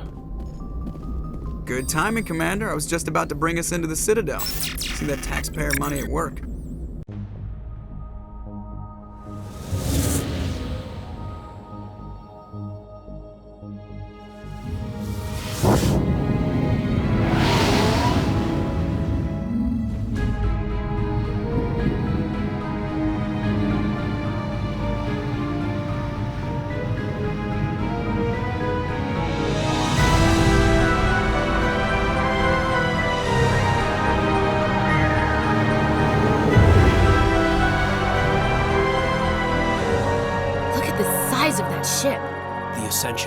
Flagship of the Citadel fleet. Well, size isn't everything. Why so touchy, Joker? I'm just saying you need firepower too. Look at that monster. Its main gun could rip through the barriers in any ship in the Alliance fleet. Good thing it's on our side then. Citadel Control, this is SSV Normandy, requesting permission to land. Stand by for clearance, Normandy. Clearance granted. You may begin your approach. Transferring you to an Alliance operator. Roger, Alliance Tower. Normandy out. Normandy, this is Alliance Tower. Please proceed to Dock 422.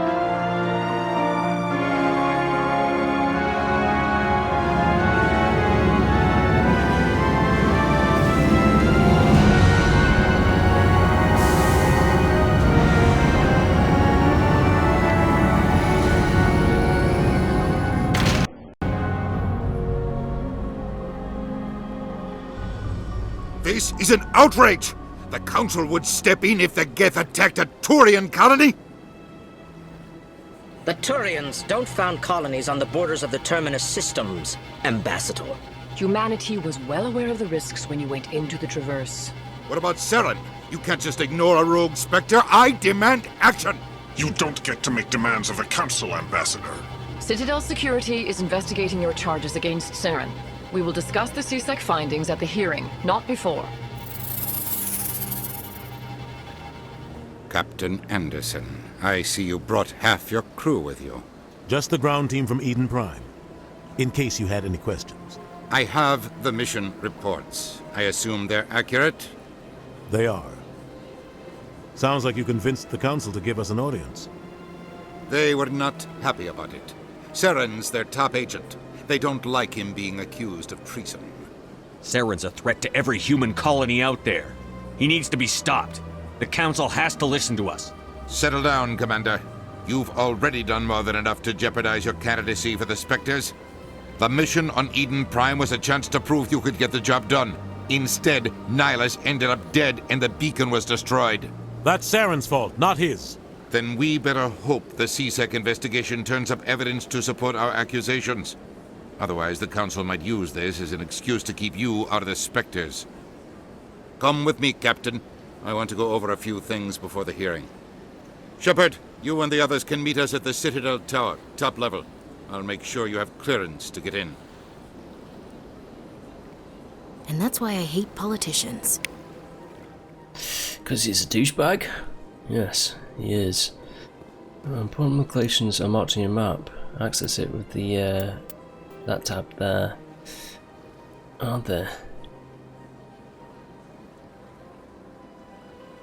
Well, they'll be marked with, like, the plot icon, I imagine.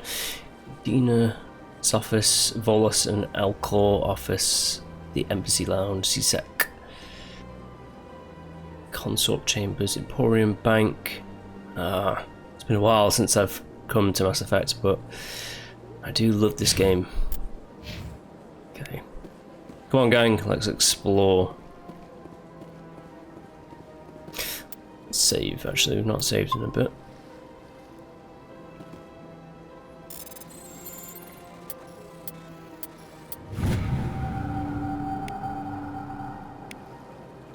Ooh, journal note, huh? So that's a mission.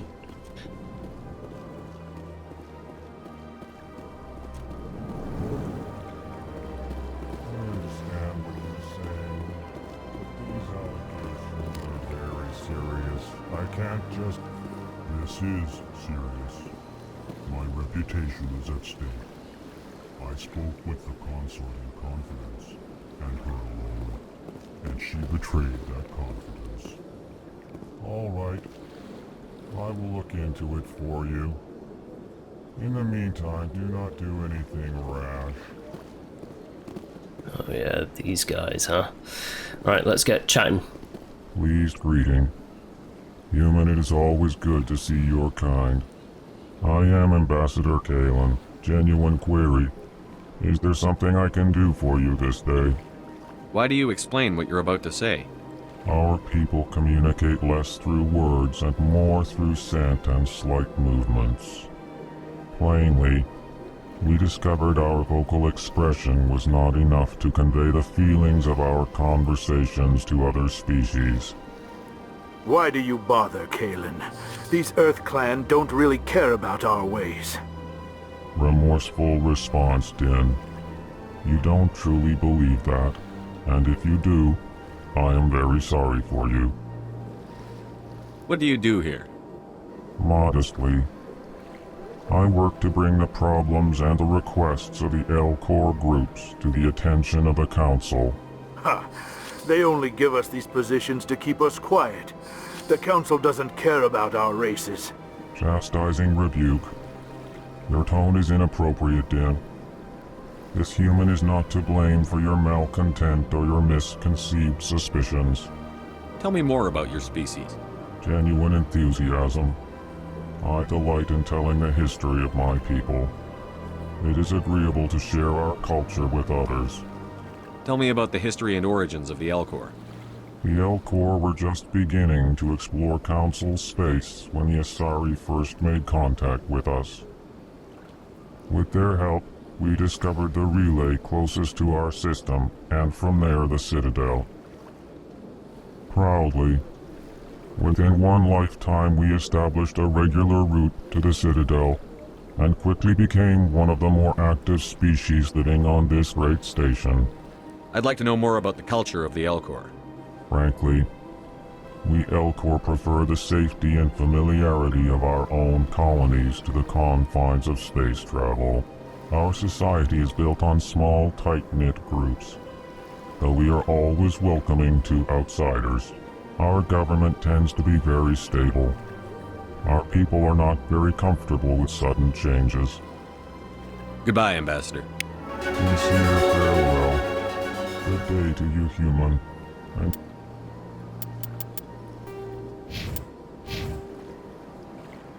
enjoy your time on the Citadel. EarthClan, you are in the wrong place, I think. Your ambassador is next door in the large office. Chastising remark. Don't be so rude, Din. At least introduce yourself. I am Din Korlak, Volus Ambassador. Is there something I can do for you, EarthClan? What is this place?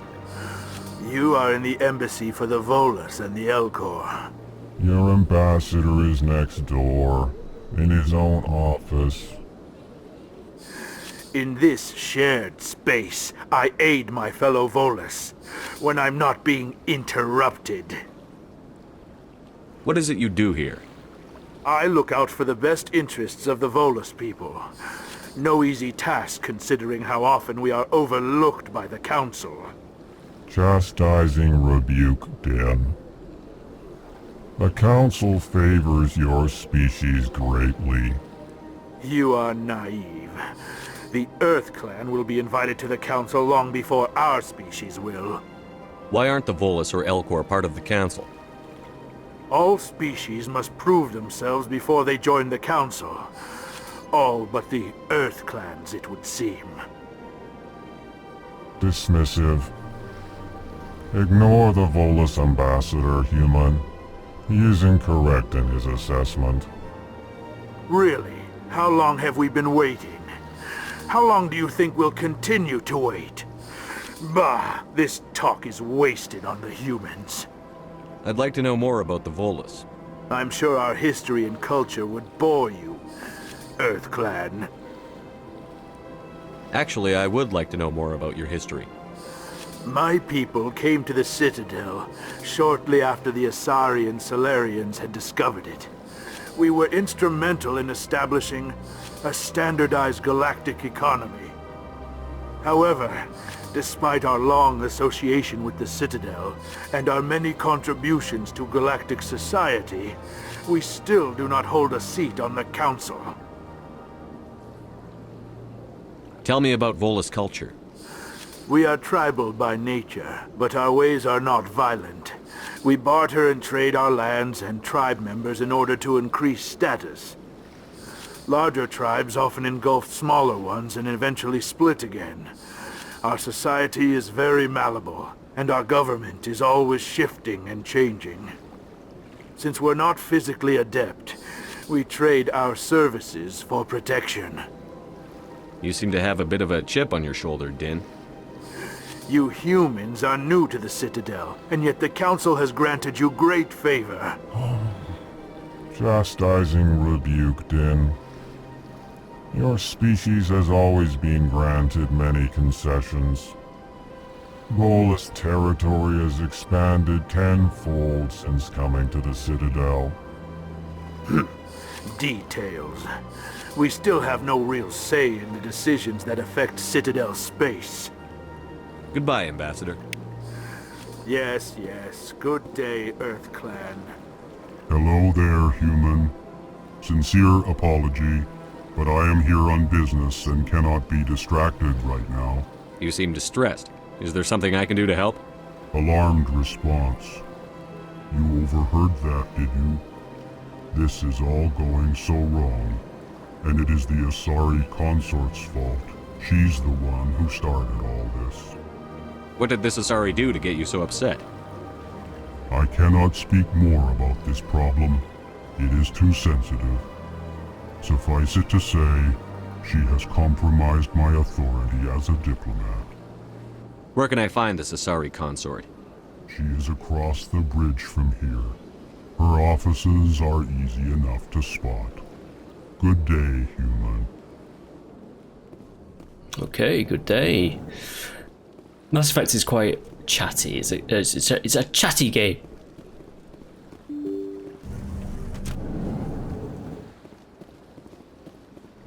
Really, I should be just doing this all after I visit the council chambers, but I'm doing it right now. Good day, Commander. The human ambassador is up the stairs, first room on the right. You know who I am? Yes, I receive reports on all newly arrived dignitaries and notable people. What is this place? This is the Presidium. More specifically, you are at the Citadel embassies. If you have more questions, please access Avina. What's that? Oh, Avina is the virtual guide for the Citadel. Feel free to access the terminal yourself. What's your name? What do you do here? My name is Safiria. I'm the administrative assistant for the embassies. You seem to be distracted. The embassies are the hub of all Citadel politics. When you represent trillions of citizens, it tends to get a little busy. I should be going now. Have a pleasant day. Busy job.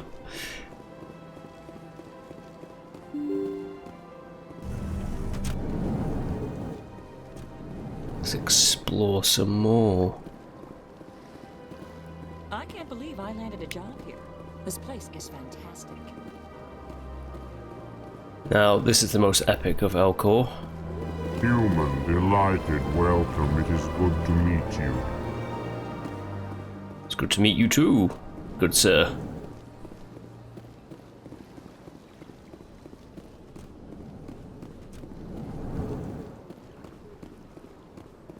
Look at all these fine folk. Don't believe this place seems strange. Wish there were more humans around. I don't have time to talk now. I'm very busy. The sauna. What do you want? Oh, Commander. Is there something I can do for you? Relax, Private. This isn't an inspection. Right, sorry. What can I do for you, Commander? What can you tell me about the Asari consort? Well, she's an Asari who works here as... That is, she helps people with things. You never went to see her, did you, Fredericks? No, I never did. I couldn't afford it. It costs half a year's credits just to go in and talk to her. Can you at least tell me where I can find her? Sure. She's across the bridge from the embassies. Thanks, kid. Have fun. Try not to get into too much trouble. I will. Have fun, that is. Yes, have fun before the battles begin. All these spider frog creatures. They're weird, aren't they? Hello, Commander. Can I get you something? What have you got? Information, mostly. Would you like to know about some points of interest nearby? What's going on around here? Well, you found the embassies. Not much going on here. Across the bridge, you'll find the bank, the Emporium, and Shaira's. If you haven't heard of her, you soon will. If you need supplies, you can try the markets one level below. For entertainment, I'd try Flux or Cora's Den. What is Shaira's? The consort, she entertains clients who can afford her services. Most of the diplomats and ambassadors have visited her at one time or another. She's a very powerful woman, but also very respected. Tell me about Flux and Cora's Den. Well, Flux has gambling and dancing, certainly more lively than this place. Cora's den, on the other hand, well, let's just say it's livelier and deadlier, all at the same time. Goodbye. So long, Commander. Have a pleasant day. I thought he was going to get me a drink. He's just like, here's information instead. Like, oh, okay. Oh, easy decryption. Let's sneak past him. An easy decrypt.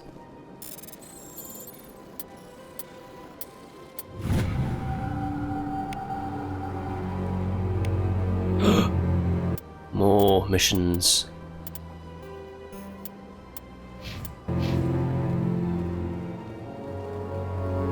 Hello. Commander Shepard, I didn't expect to see you here. Did Ambassador Udina send you? Have we met before? No, but I know you well enough. I'm Executor Palin, head of CSEC. It's my job to know when someone like you arrives on the Citadel. Was there something you needed, Commander? Tell me about your investigation into Saren. Sorry, Commander. I don't make a habit of giving out details about ongoing investigations. Tell me about CSEC. CSEC provides necessary police and security services throughout the Citadel. We're a civilian government agency, though many of our members have had military training. Of course, as the CSEC representative to the Council, I spend most of my time liaising between the two. What do you know about the Spectres? They're the right hand of the Council, or so they like to be called. More like the underhanded side of the Council. What do you have against the Spectres? I can't abide any organization that considers itself above the law. Especially when it's left up to each individual Spectre to decide when and how to bend the rules. Sometimes you have to bend the law to keep people safe. I've been with CSEC for 30 years. I've never had to break the law to do my job, not once. Yeah, right. You expect us to believe none of your officers are corrupt? There are over 200,000 CSEC agents. Some of them are going to be bad. But we don't turn a blind eye to corruption like the Spectres do. We do our best to find and punish any officer who breaks the law. Spectres, they'll never come under that kind of scrutiny. The galaxy needs people like that. People who do the dirty jobs. I agree. But they need to be held to a higher standard. They need to be accountable. Saren's out of control. We both know that. But because he's a Spectre, the Council doesn't want to do anything about it. Is that the kind of person this galaxy needs? But not all Spectres are like Saren. True. But the potential is always there. I get the feeling you're not too fond of humans. No, I just don't trust your kind. Not yet. You humans are eager to take all the power you can get, and you're being given a lot. If the Council wants to make humanity their new favorite pet, that's their business. But I don't have to like it. The Council treats us like second-class citizens. We have to fight for everything we get. Good. Then fight for it. But don't expect the rest of us to just sit back and let you take it. I'm a busy man, Commander. Are we done here? I'll be going now. Goodbye, Commander. Goodbye. That guy is a bit of a douche. Oh yeah, and the Avina, the VI, Virtual Intelligence System of the Citadel. To the Presidium. Allow me to be your guide. Greetings and welcome to the Presidium. My name is Avina, and I am pleased to be your virtual guide throughout this level of the Citadel space station. So are you a person or a program? I am a fully interactive virtual intelligence, programmed to provide spontaneous guidance at predetermined locations of interest throughout this level of the Citadel. I may also be contacted through any of the Presidium VI terminals, should you require assistance. Give me the tour. You are standing at Presidium Tourism Terminal 1. On either side of this lobby are the embassies of the various Citadel races, along with CSEC headquarters. On the far end of this level, you can see the Citadel Tower, where the Council meets regularly to discuss matters of interstellar importance. I want to know more about Citadel security. Citadel security serves as law enforcement for all regions of the Citadel, though the majority of officers serve in the wards. Executor Palin, a Turian, is the current head of CSEC, but individuals from virtually every species across Citadel space serve as officers beneath him. If you wish to learn more, Executor Palin's office is located in the CSEC headquarters just across the lobby. Tell me about the embassies. Each species in Citadel space important enough to be consulted on matters of galactic politics maintains an embassy on the Presidium. The Volus were the first non-council species to be granted an embassy, roughly 2,384 galactic standard years ago. As Citadel space has expanded, more embassies have been added. The most recently added embassy belongs to your own species, humanity. It was added 19 galactic standard years ago, despite some rather vocal opposition. Why were people trying to keep my species out? Some species felt humanity was given preferential treatment. It often takes a century or more before a new species is granted an embassy. The Council gave a great deal of thought to this matter. In the end, they decided humanity's impact on Citadel space was significant enough to warrant an embassy. Do you agree with their decision? I am not programmed to make that kind of qualified judgment. My code is limited to information and simple interaction simulations. How come the Volus were the first species given an embassy? In the early years following the formation of the Council, the Volus were, apart from the Asari and Solarians, the most populous and widespread species in Citadel space. They established many new colonies and trading outposts, and they petitioned the Council for a greater role in determining interstellar policy. In recognition of their work to expand interstellar trade and establish a standardized galactic economy, the Volus were granted an embassy here on the Citadel. Why weren't they made a council race? The Council races have extensive responsibilities. They must provide personnel and ships for the Citadel fleets. They often provide economic aid in times of disaster. It would be unfair to demand such an enormous burden of a species unable to meet these obligations. The embassies allow lesser species to have a voice on the Citadel.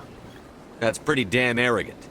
I apologize if my personality has offended you. Please submit all formal complaints in writing to the Citadel Tourist and Visitor Board. What can you tell me about the Citadel Council? Originally, the Council consisted of representatives from the Asari and Solarians, the two dominant species in Citadel space. Roughly 1,304 galactic standard years ago, Turians were invited to join the Council in recognition of the role they played during the Krogan Rebellion. Since then, the three Council races have worked together to ensure the peaceful coexistence of the galactic community, while preserving individual autonomy for each species. It can't be as simple as that. There must be problems somewhere in the system. I am not programmed to make that kind of qualified judgment. My code is limited to information and simple interaction simulations. Do you know anything about specters? The term Spectre is derived from the branch of Special Tactics and Reconnaissance. Each Spectre agent is handpicked by the Council. Their primary role is preserving galactic stability and resolving volatile situations that cannot be handled through normal political channels. In this role, they are granted extraterritorial rights and jurisdictions. Spectres answer to no law or authority except the Council itself. Goodbye. Goodbye, and thank you for using Avina. Please enjoy your visit to the Citadel. Well, with Avina, you definitely know which species made her, the Asari. Lesser species, of course, makes sense that the Asari made that VI. Now, let's have a little wander around. Can I run like this? You can run with your gun out in the first game. Yeah, bizarre, I know, but you can. You don't really go any faster.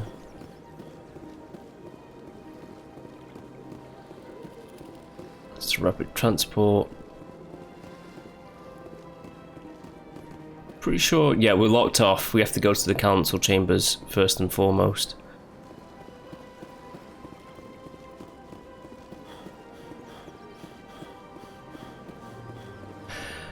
So in Mass Effect 1, the Citadel, it's like the massive city hub area of the entire games.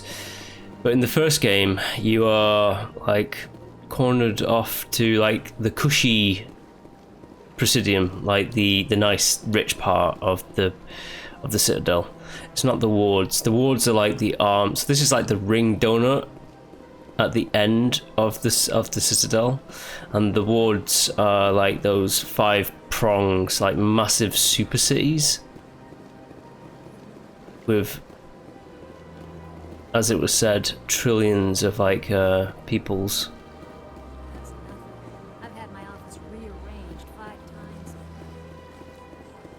Alright, so let's get in here. Welcome, I am Naylina. I don't recognize you as one of our expected clients today. Would you like me to see when the consort will be able to meet with you? Can't I just go in? I'm afraid not. Yeah, you must understand there are many who seek the consort services. But if you wish to leave your name, she'll make every effort to meet with you. Commander Shepard, with the Alliance Navy.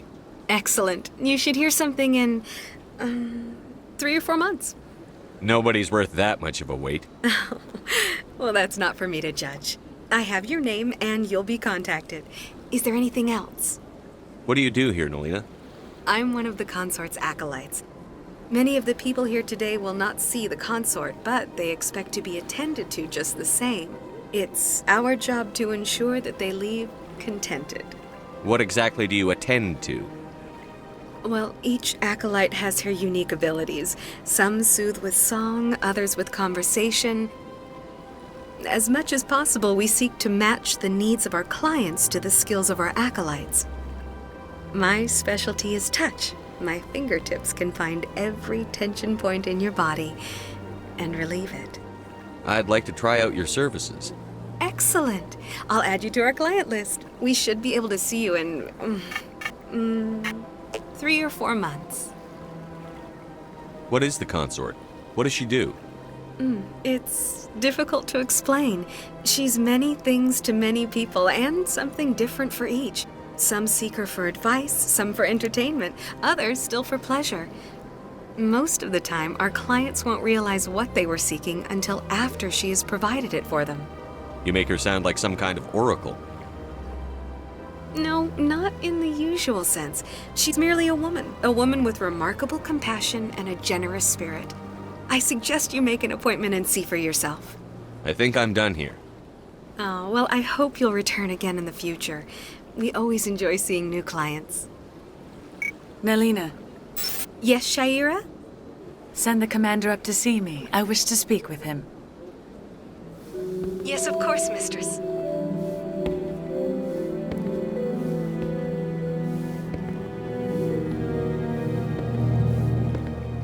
Huh. It appears the consort has taken notice of you. She'd like to meet with you now. Where do I go? Just head upstairs. She'll be waiting for you. Ooh, I get the special treatment. Suckers.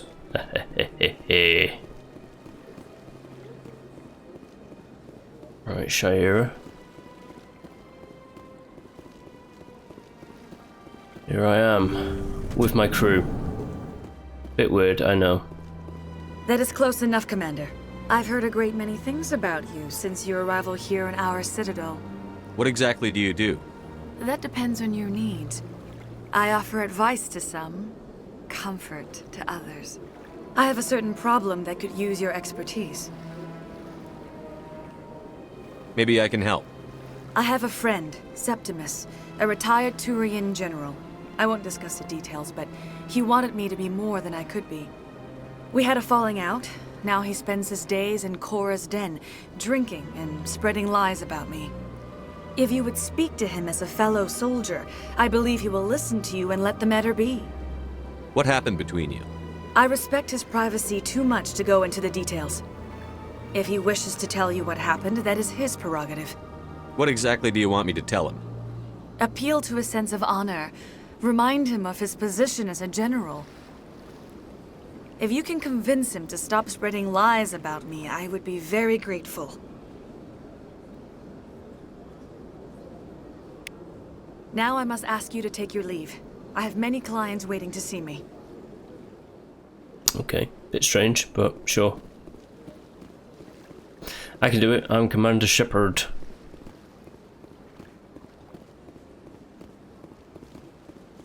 I have to admit I'm a little nervous. Don't be.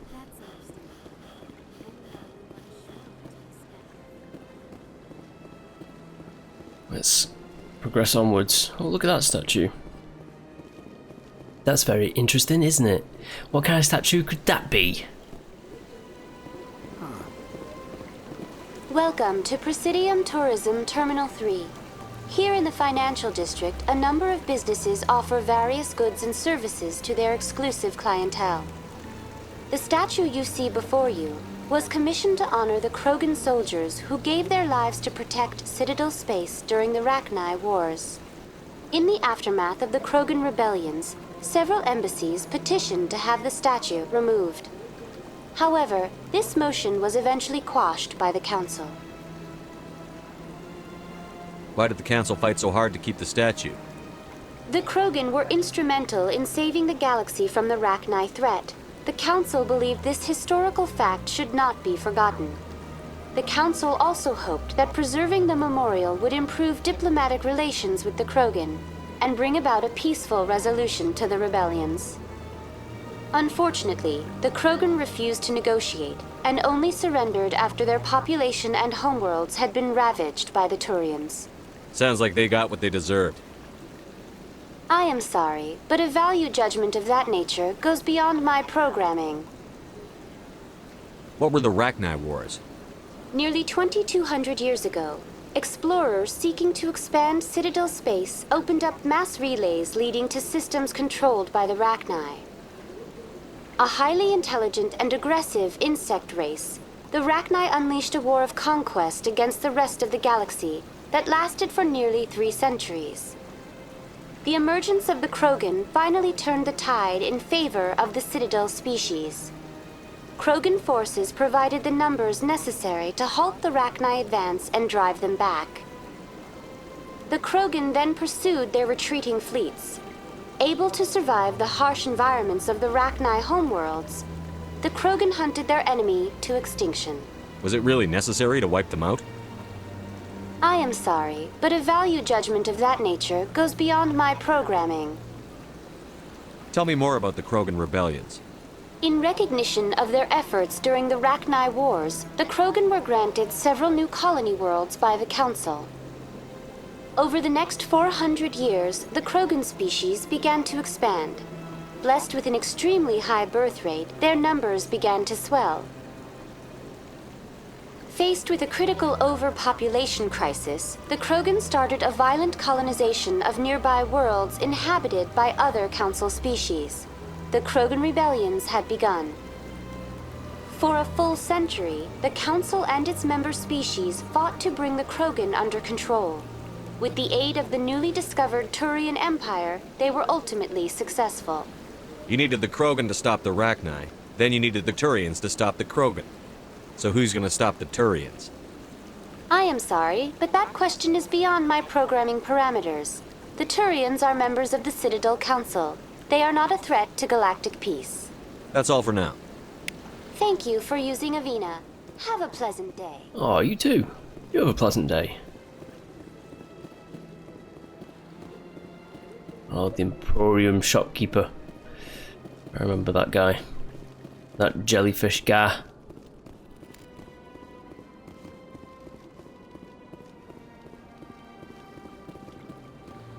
Let's have a chat with him. Ah, human. This one is greatly pleased to see you here in my decadent emporium. Who are you? This one's face name is Delaninder, though many in this place simply refer to it as Delan. Please take time to examine the fine goods it has for purchase, all of great worth. What exactly do you sell? Only the finest and most luxurious items that credits can buy. This one is able to procure almost any item the human would desire, for a price, naturally. Why do you refer to yourself as this one and it? For the same reason that humans are so inquisitive. It is part of our culture. Specifically, Hanar only refer to themselves in the first person with family or intimates. And we rarely do so with other species. It is just our way. Who are you? This one's face name is Delaninder, though many in this place simply refer to it as Dellen. Please take time to examine the fine goods it has for purchase, all of great worth. Show me your items. Oh, this one is pleased to do so, human. You will not be disappointed. Oh, he's got a selection. I don't know why I'm looking at the non-human armors. I don't have a non-human... Show me your items. Oh, this... I have, like, no non-human, You can buy back from that guy. Oh, I guess it's just a universal pool of, like, buying back your stuff. I forget what I was about to say. Let's get that license. Oh, this... Yeah, I have, like... only human companions. I don't know why I was looking at the other shop. That's why I wanted to get round to saying.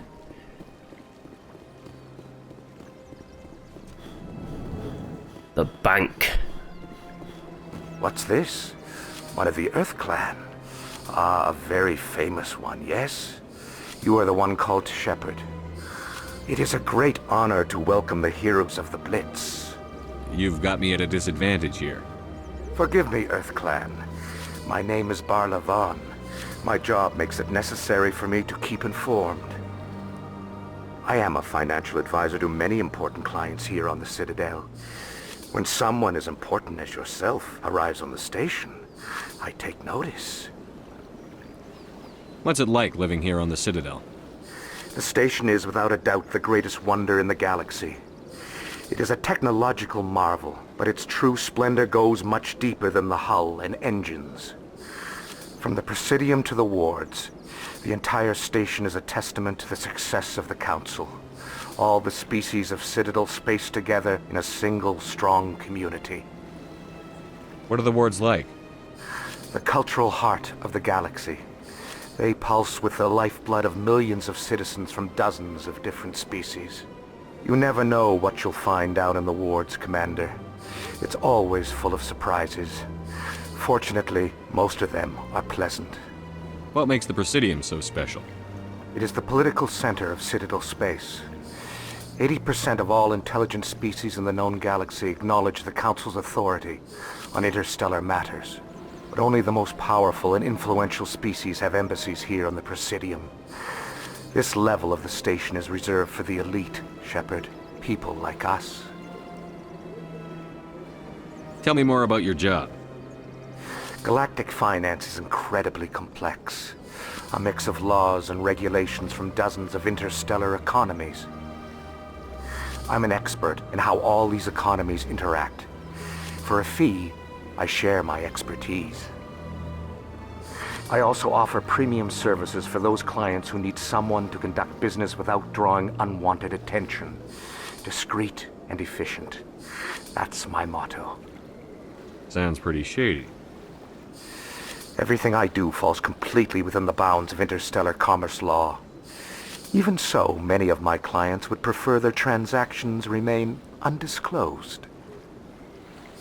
For example, suppose a Hanar ambassador was petitioning the Council to reduce tariffs on Hanar goods. How would it look if he had money invested in a Hanar exporting company?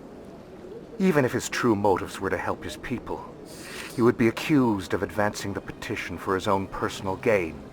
I can keep his personal finances private. Still sounds shady to me. Then we can only hope he will never be cursed with a large enough fortune to require my services. I should go. Goodbye, Commander. Goodbye, Shady Barlavon. It's well shady. And of course he's that kind of guy of like, we are the elites. Look at that, it's like a model of a Mass Effect beacon.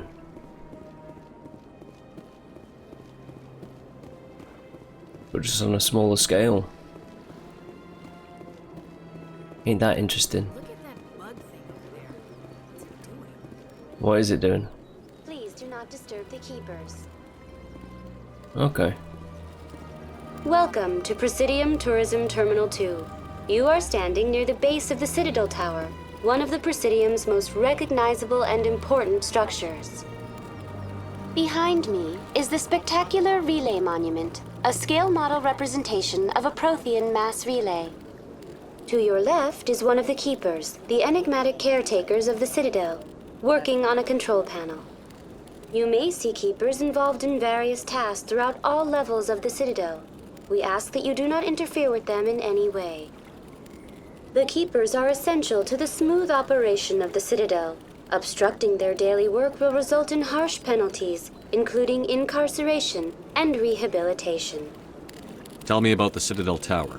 Housing both the Council Chambers and Citadel Control, the tower is one of the most important buildings on the station. Access to these areas is restricted to those with the appropriate clearance. What happens in Citadel Control? Citadel Control handles all incoming and outbound transit. Every ship within 2,000 kilometers of the Citadel is under the jurisdiction of Citadel Control. At peak capacity, they are responsible for monitoring upwards of 1,000 vessels. I'd like to hear more about the Council Chambers. The business of the Council, which often has far-reaching effects on the galactic community, is conducted in a room at the apex of the Citadel Tower. The Council Chambers themselves are truly a magnificent sight to behold, though few get to experience the view in person. Typically, only the councilors, ambassadors, and high-ranking officials, along with various support staff, are allowed access. What if someone has business with the Council? The average citizen must go through the proper channels if they wish an audience with the Council. This is usually arranged through their respective ambassadors. Even then, few are given access to the actual Council Chambers. In most cases, the ambassador acts on behalf of the citizen. I'm scheduled to have an audience with the Council. Only a handful of visitors to the Citadel are ever granted that privilege. I would be jealous, but that is outside the scope of my programming. I'd like to know more about the Keepers. Little is known about these peaceful servants of the Citadel, though they are essential to the operation and maintenance of the entire station. Citadel regulations protect the Keepers against interference during the performance of their tasks. Failure to comply will result in harsh penalties. Keepers can be seen in all sections of the Citadel, but are typically found in and around the tower. Any particular reason there are so many Keepers in this area? The Keepers do not communicate with other species. It is assumed, however, that the tower houses the Citadel's primary control systems. Many of the station's systems, such as navigation and life support, function automatically. It is believed the Keepers operate those systems from inside the tower's inaccessible core. The Keepers also make frequent appearances in the Council Chamber itself, though they appear to be just passing through on their way to some other destination. Tell me about the Relay Monument. Discovered by the Asari who first arrived at the Citadel, the Relay Monument is one of the station's most interesting and controversial features. What is the meaning behind this striking piece of art? Is it a tribute to Prothean vanity? A reminder of their conquest of the galaxy through mass relay technology? Or perhaps it is a symbol of unity, a Prothean acknowledgement that the relays would eventually lead other species here to the Citadel. No one can say for sure, making the Relay Monument a favorite topic of discussion among academics and scholars. That's all for now. Thank you for using Avena. Have a pleasant day. I will, don't you worry. Now, let's get up to the Council Chambers.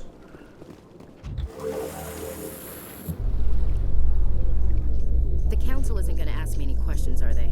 I doubt it. We've made our reports. Now we just have to trust Ambassador Udina. No, we don't, sir.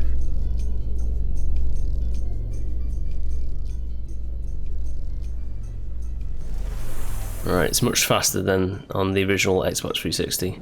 Ooh, who's this guy over here? This guy looks cool, doesn't he? Not as cool as Nihilus, but... ah, well. Saren's hiding something. Give me more time. Stall them. Stall the Council? Don't be ridiculous. Your investigation is over, Garrus.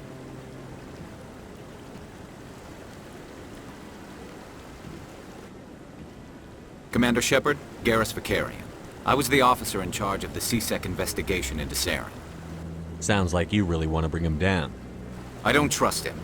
Something about him rubs me the wrong way. But he's a Spectre. Everything he touches is classified. I can't find any hard evidence. I think the Council's ready for us, Commander. Good luck, Shepard. Maybe they'll listen to you. You don't want to keep the Council waiting. Right, Garrus. CSEC officer who has beef against this Saren guy. There's no one to talk to just yet, I don't think. I think what we should do... Yeah, I don't think we can talk to, like, Kahoku. I'm waiting to speak with one of the Councilor's assistants. Commander?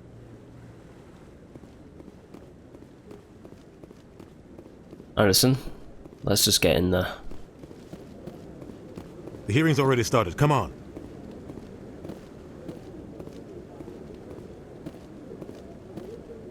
The Geth attack is a matter of some concern, but there is nothing to indicate Saren was involved in any way. The investigation by Citadel Security turned up no evidence to support your charge of treason. An eyewitness saw him kill Nihilus in cold blood. We've read the Eden Prime reports, Ambassador. The testimony of one traumatized dock worker is hardly compelling proof. I resent these accusations. Nihilus was a fellow Spectre and a friend. That just let you catch him off guard. Captain Anderson, you always seem to be involved when humanity makes false charges against me. And this must be your protege, Commander Shepard. The one who let the beacon get destroyed. You're the one who destroyed the beacon. Then you tried to cover it up. Shift the blame to cover your own failures. Just like Captain Anderson. He's taught you well. But what can you expect from a human? Saren despises humanity. That's why he attacked Eden Prime. Your species needs to learn its place, Shepard. You're not ready to join the Council. You're not even ready to join the Spectres. He has no right to say that. That's not his decision. Shepard's admission into the Spectres is not the purpose of this meeting. This meeting has no purpose. The humans are wasting your time, Counselor, and mine. Saren's hiding behind his position as a Spectre. You need to open your eyes. What we need is evidence. So far, we've seen nothing. There is still one outstanding issue. Commander Shepard's vision. It may have been triggered by the beacon. Are we allowing dreams into evidence now? How can I defend my innocence against this kind of testimony? I agree. Our judgment must be based on facts and evidence, not wild imaginings and reckless speculation. Do you have anything else to add, Commander Shepard? You've made your decision. I won't waste my breath.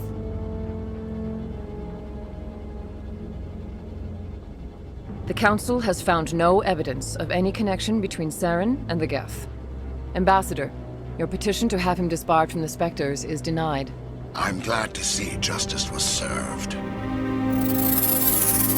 This meeting is adjourned.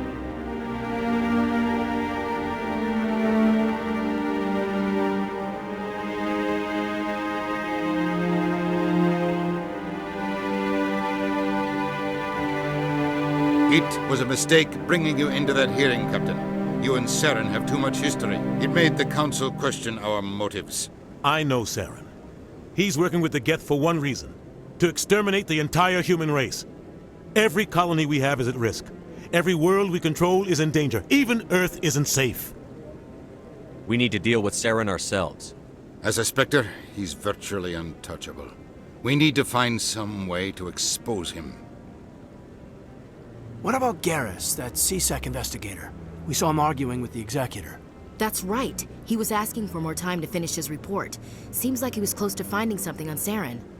Any idea where we could find him? I have a contact in CSEC who can help us track Garrus down. His name is Harkin. Forget it. They suspended Harkin last month, drinking on the job. I won't waste my time with that loser. You won't have to. I don't want the Council using your past history with Saren as an excuse to ignore anything we turn up.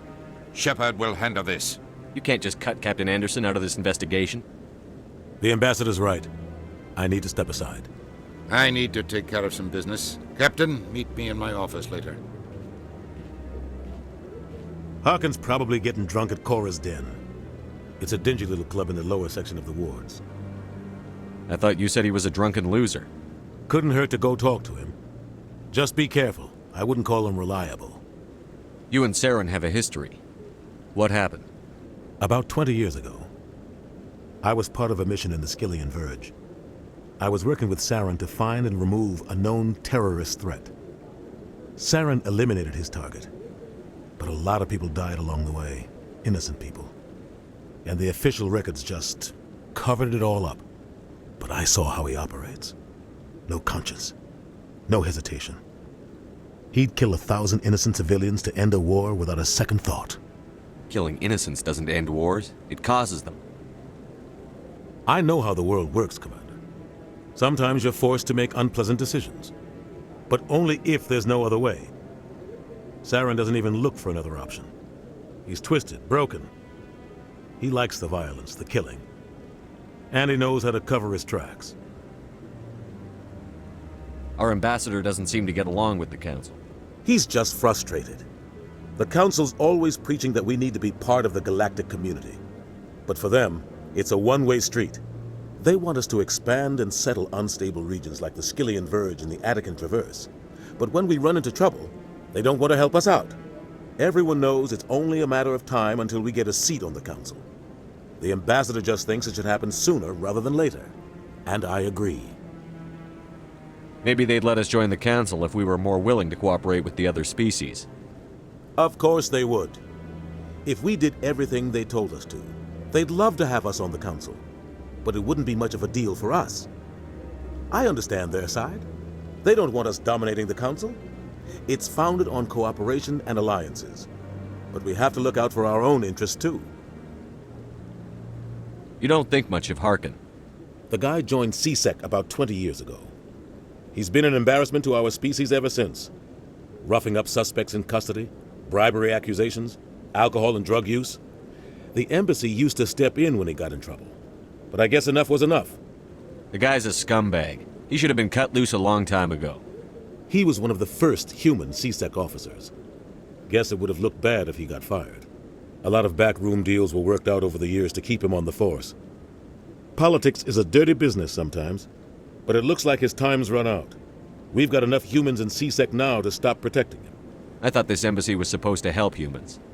Harkin may be human, but he's also an ass. He's had more than his share of chances. If the embassy wasn't protecting him, he would have been fired 15 years ago.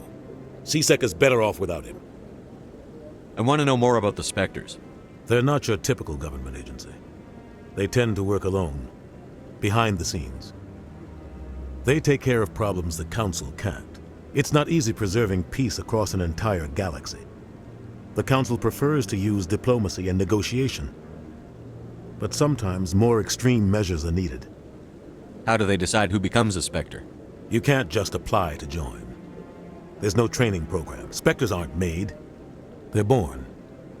The Council's always looking for exceptional individuals. People who can get the job done, like you. They've been watching you for years. They see something in you. They want you on their side. Nihilus was supposed to give them a final recommendation, but with him gone, things are still up in the air. What's their command structure like? There is no command structure. Each Spectre answers directly to the Council. Sometimes they're sent on specific missions. Other times, they act on their own. They tend to operate outside the law, do whatever it takes to accomplish their goals. The Council just turns a blind eye. Spectres have a lot of power, Shepard. What happens when a Spectre goes rogue, like Saren? It doesn't happen often. The Council is careful when they select their candidates. But when something does go wrong, there's usually only one solution. Send another Spectre to bring the rogue agent down. They sound like shadow operatives. Everything about them is classified. We don't even know how many there are. The latest Alliance estimate puts their numbers under 100. But the Council couldn't do its job without them. They're the Citadel's top agents, the last line of defense, the final option before open war. The entire galaxy respects and fears them. If a Spectre shows up, you know something big is about to happen.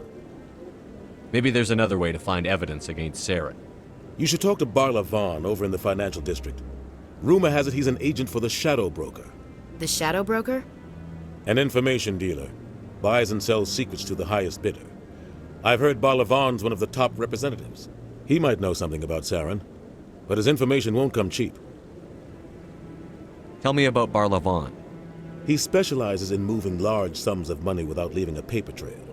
A financial genius, doesn't do anything illegal, but he knows all the loopholes. He's got an impressive client list. Ambassadors, diplomats, specters. That's probably why the Shadow Broker uses him. Tell me more about the Shadow Broker. He's a necessary evil of galactic politics. Buying and selling information is a part of the game, and the Shadow Broker just happens to be the best player on the field. Always sells to the highest bidder. Doesn't get involved in politics, doesn't pick sides. A simple system, but it works. He's not a threat to anyone, not directly. He's just a resource we can use, or she is. Or maybe they are. Nobody really knows. I should go. Good luck, Shepard. I'll be over in the ambassador's office if you need anything else. Ooh, okay. Okay, that was a lot. Right, so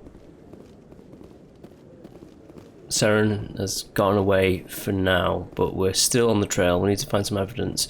We could either go to Barla Vaughn, an agent of the Shadow Broker, or find Harkin.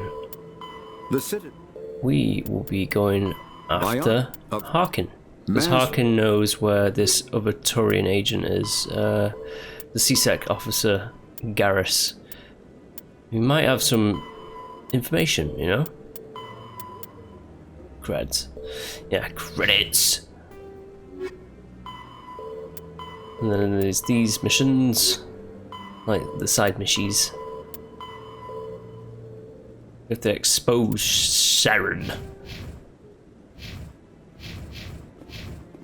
Yeah, we can do that. We can expose him. That guy's up to something. What guy? This guy. What? Oh, no, I wasn't. Never mind.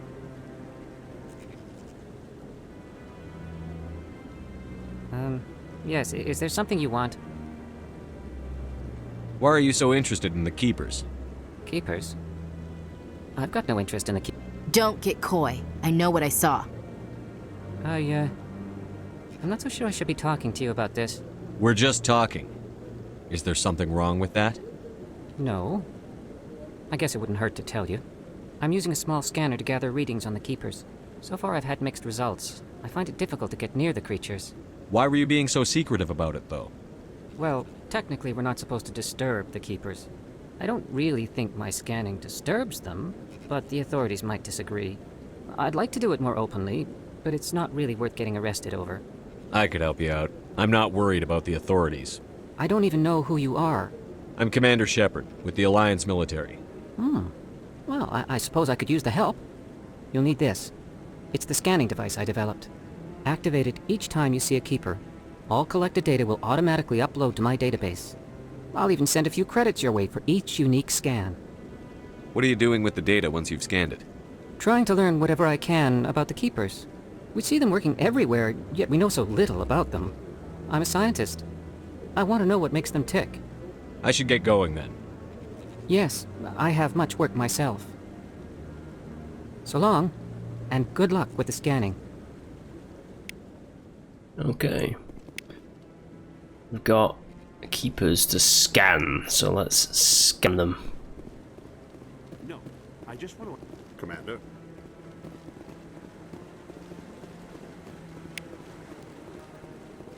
I get credits as well. Like, meager credits, but credits all the same. The Citadel should have opened up a little bit more to me now as well.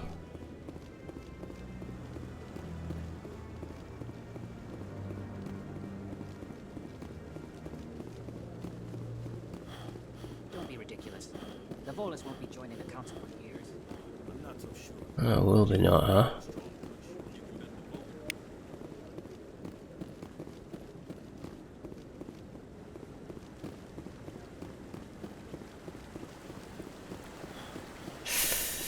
I could go to Bolivan, but I don't want to. That guy's too shady. Too shady.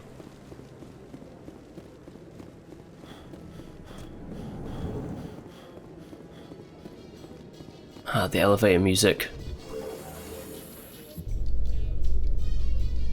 I can't believe the Council ignored all the evidence against Saren. Saren's one of their best operatives. It's only natural they'd take his word over ours. Oh, so now we just chase leads while this smug Turian runs around with his Geth troopers. That's politics, Chief. I hate politics. How about we shoot politics with my gun? We got keepers to scan, everybody. So let us scan the keepers.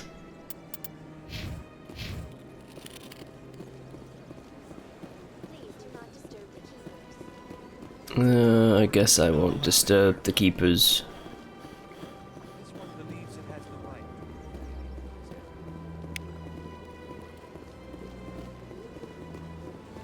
What's going on here?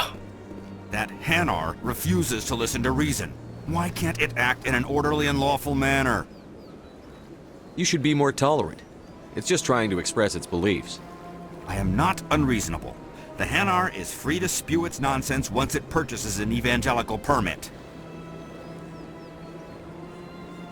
So if the Hanar gets a permit, it's allowed to preach? No. Registered evangelicals must follow regulations. There are specific areas where preaching is legal. Failure to follow the regulations results in the forfeiture of the license. Why don't you just arrest the Hanar? I could arrest the jelly, but my superior has requested that I find a solution that does not anger the Hanar. The Hanar become vocal when they feel their religious beliefs are being suppressed.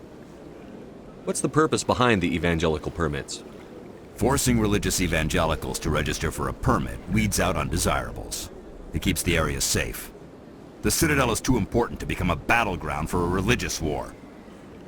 If you'd like, I could talk to the Hanar for you. I have argued with the stubborn jelly all afternoon. You are certainly welcome to try. Do you desire to learn of the Enkindlers? Or has the Honorable CSEC officer enlisted assistance? Is this really how you want to represent the Enkindlers? The truth of the Enkindlers must be made known. They gave the Hanar language, and gave the universe the mass relays. This one only wishes to spread the truth to any who will listen. There is no intent to cause trouble. What if I purchase the evangelical permit for you? Finances are only a partial limitation. This one does not believe that one should pay in order to speak the truth.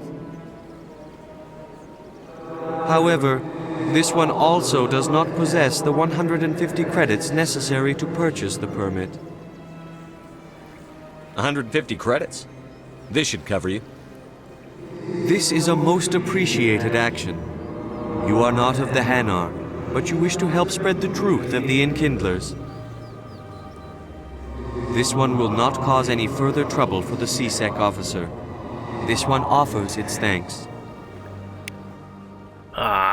So I didn't have enough Paragon points to actually like successfully charm that situation.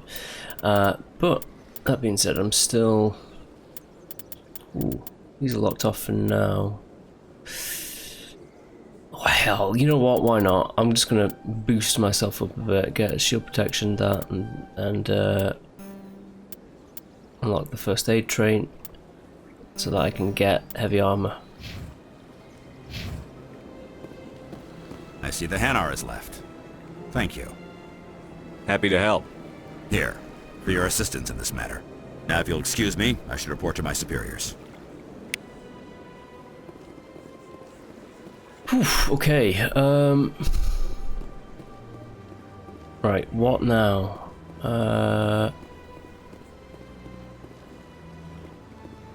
I have to become a Spectre before I go over there for another side mission. I'm trying to remember, like, the chain of events, what to do, where to go, that kind of jazz.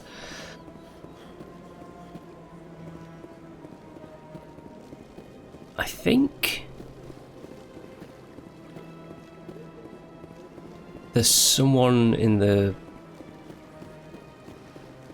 chambers upstairs that I can talk to, maybe, potentially.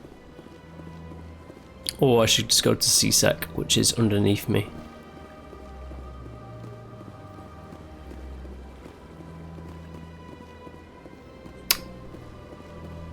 I think we should go to CSEC, so...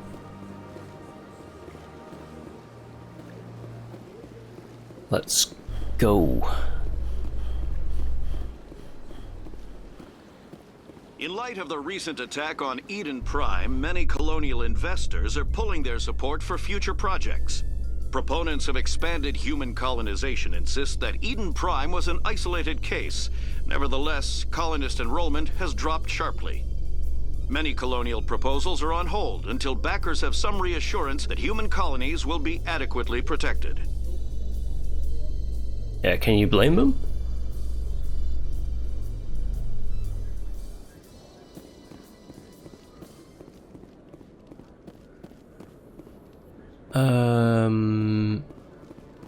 Ooh, I'm not sure, you know. I don't recall everything in the game.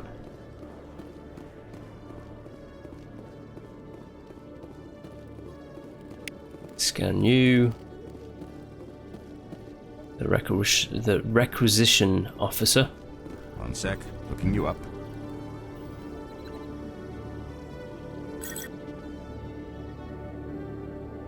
Commander Shepard, here with the Alliance military. First time on the Citadel, that about right? How did you know all that? I'm the CSEC requisitions officer. I need to make sure our buyers are authorized. So, will you be purchasing anything today, Commander Shepard? Show me what you've got. Excellent. I hope you find what you're looking for.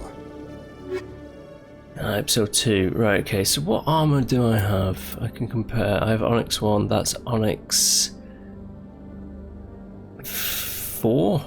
Yeah.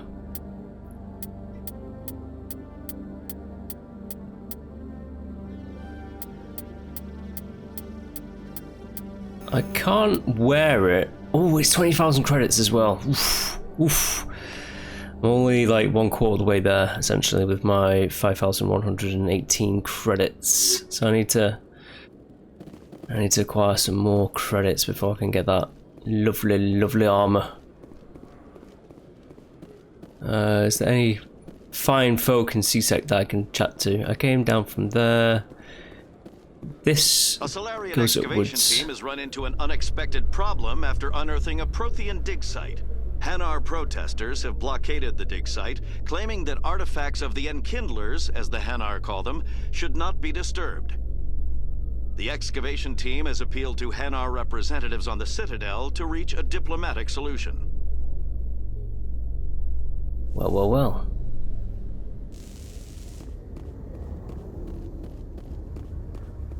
We locked. I think we're locked.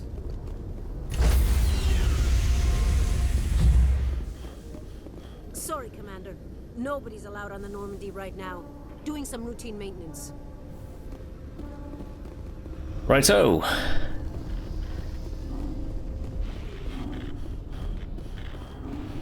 Sometimes your character model's head gets kind of like twisted and stuck in certain positions when you're running around. It's kind of funny. This guy looks like he's done. He's at the end of his tether. He's done. Or maybe he might be napping. He's probably asleep, having a little kip.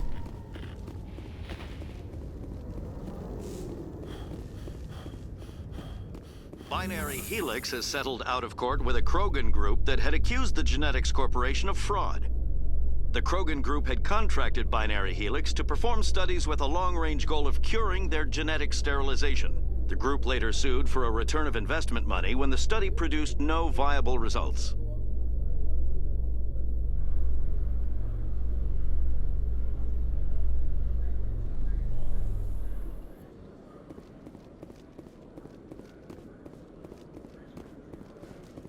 Let's try in here.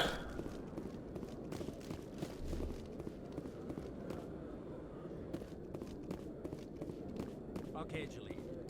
Let me get this straight. Your business partner, Shorb, he's threatened you? Well, Shorben? no, not exactly. but he wants to meet with me. I think he's going to kill me. Hey there! Oh, you're not CSEC, are you? Did you want something? What were you trying to explain to the officer before? My colleague is trying to kill me, and I thought we were friends. How do you know he wants you dead? He's changed. He won't talk to me at work anymore, and he started following me. Yesterday, he followed me all the way home, just waiting for a chance. I don't care what anyone thinks. He wants me gone. I know it. Is there something I can do? Talk to your friend, maybe? Would you? That's all I want. Someone to talk to him. Tell him to leave me alone. He thinks he can just push me around, but you'll show him, won't you? Just tell me where he is and I'll go find him. Oh, right. Well, he wanted to meet with me down in the wards near the markets. He said he just wanted to talk, but I know better. His name's Shorban. He's a Solarian. You shouldn't have any trouble. He's just a scientist. Shorban? That's the guy who asked us to scan the Keepers. The Keepers? Well, even more reason to go after him. That's against regulations. I better look into this right away. Find out what he's up to. Anything's possible with Shorban these days. Well, good luck. Ooh, okay.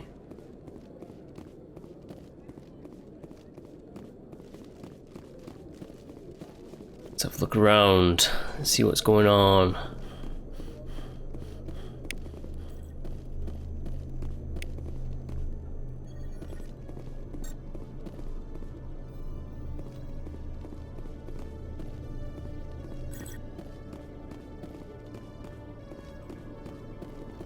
Getting XP from every location. That room's always been like kind of freaky. I feel like that's like a test room that they've used and they just like kept it in the game.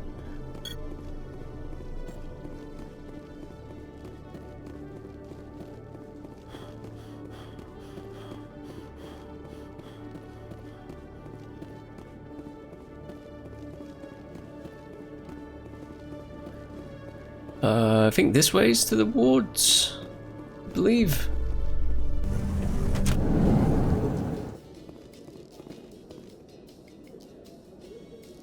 In remembrance of Eden Prime, we present another profile in courage with serviceman Nirali Bhatia. A devoted wife and talented chef, serviceman Bhatia joined the Alliance military under the Deferred Education Plan. After finishing her service, Bhatia planned to open a restaurant. Instead, she gave her life protecting the colonists of Eden Prime. A true For hero. more profiles in courage, or to explore opportunities in the military, please visit the Alliance Military on the extranet. Keyword, courage.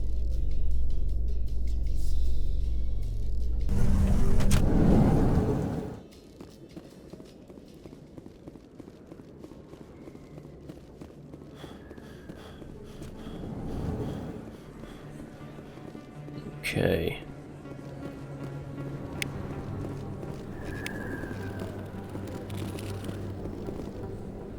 Hey, I know you. You're Shepard, right? I was on Mindwar during the Blitz, saw you on the vids when you got your medal. You saved the whole colony. Looks like you have a fan. I'm sorry, I just never thought I'd meet someone like you in person. My name's Lang, Officer Eddie Lang, Citadel Security. It's an honor to meet you, Commander. What are you doing down here in the wards? Anything I can help you with? How do you like working here on the Citadel? This place is amazing. I've been here almost a year and I still haven't seen a tenth of it. The Presidium's just so beautiful. Good place to go and relax. But I really like it here down in the wards. There's always something going on somewhere. Like that new club they just opened a few months ago, Flux. Wicked scene in there, Commander. You should check it out when you have some time. What do you know about the Spectres? Just the stuff they show in the vids. They always make them out to be super agents on secret missions to save the galaxy. I know it's not really like that, though. Some of the other CSEC guys don't like them too much, figure they shouldn't be able to operate outside the law. But if they were so bad, the Council wouldn't use them, right? Why'd you join Citadel Security? I don't know. Seemed like the right thing to do, you know? Maybe it's in my blood. My grandfather was a cop back on Earth. It's kind of what CSEC is. Police for the Citadel. I'm still pretty new at it, but I like it so far. Way more interesting than staying back on Earth. You get to meet all kinds of cool aliens, like those Hanar. Wild. Plus, CSEC gets a lot of respect here. We uphold the law. People, even aliens, appreciate that. Do you know a CSEC officer named Harkin? I shouldn't really say too much. He's been on the force a lot longer than me. But I've heard things, you know? Drinking on the job, taking bribes, that kind of thing. Rumors mostly, but they suspended him, so some of it must be true. I have to go. Right. You're probably real busy. Well, see you around, Commander. Yeah. Salute. Right, we need to find Harkin. To find Garrus, because Garrus went somewhere. But where? Where did he go? There's a med clinic over there. We're not going to go in there because that's a very specific thing. Because I know all the things that happen in this game, and I want to like play it in a certain line of events, you know, in a certain order.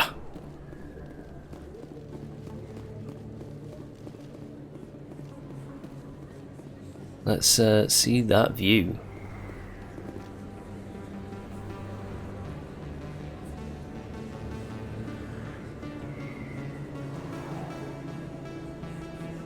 Big place. That your professional opinion, sir? This isn't a station. It's a city. There must be millions here. It can't be possible to track everyone coming and going. This makes Jump Zero look like a porta-john, and it's the largest deep space station the Alliance has. Jump Zero is big, but this is a whole nother scale. Look at the ward arms. How do they keep all that mass from flying apart? The Council represents more races than I thought. No wonder they're careful with newcomers. They probably just want to keep everything running. It has to be hard keeping all these cultures working together. Or maybe they just don't like humans. Why not? We've got oceans, beautiful women, this emotion called love. According to the old vids, we have everything they want. If you expect to get me in a tinfoil miniskirt and thigh-high boots, I want dinner first. Sir. That will be enough, Chief. At ease, Lieutenant. Can't see her in a skirt anyway. Damn straight you can't. Ready to move out, sir.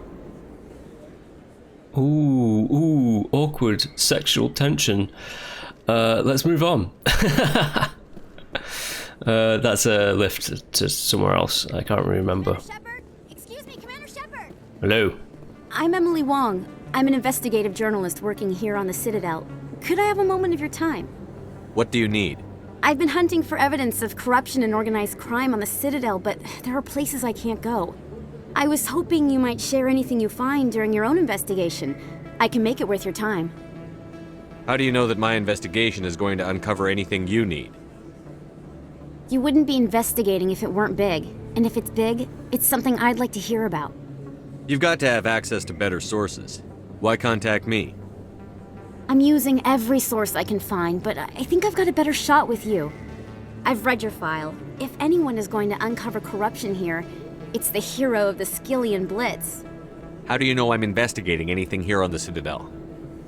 I'm a good journalist, Commander Shepard. Word gets around. Sounds like a good cause. If I find any information, it's yours. Thank you, Commander. You won't regret it. Yeah, better not. I still need to find Shorben and find the other collectors. Collectors? Keepers. Like the keepers, the frog people.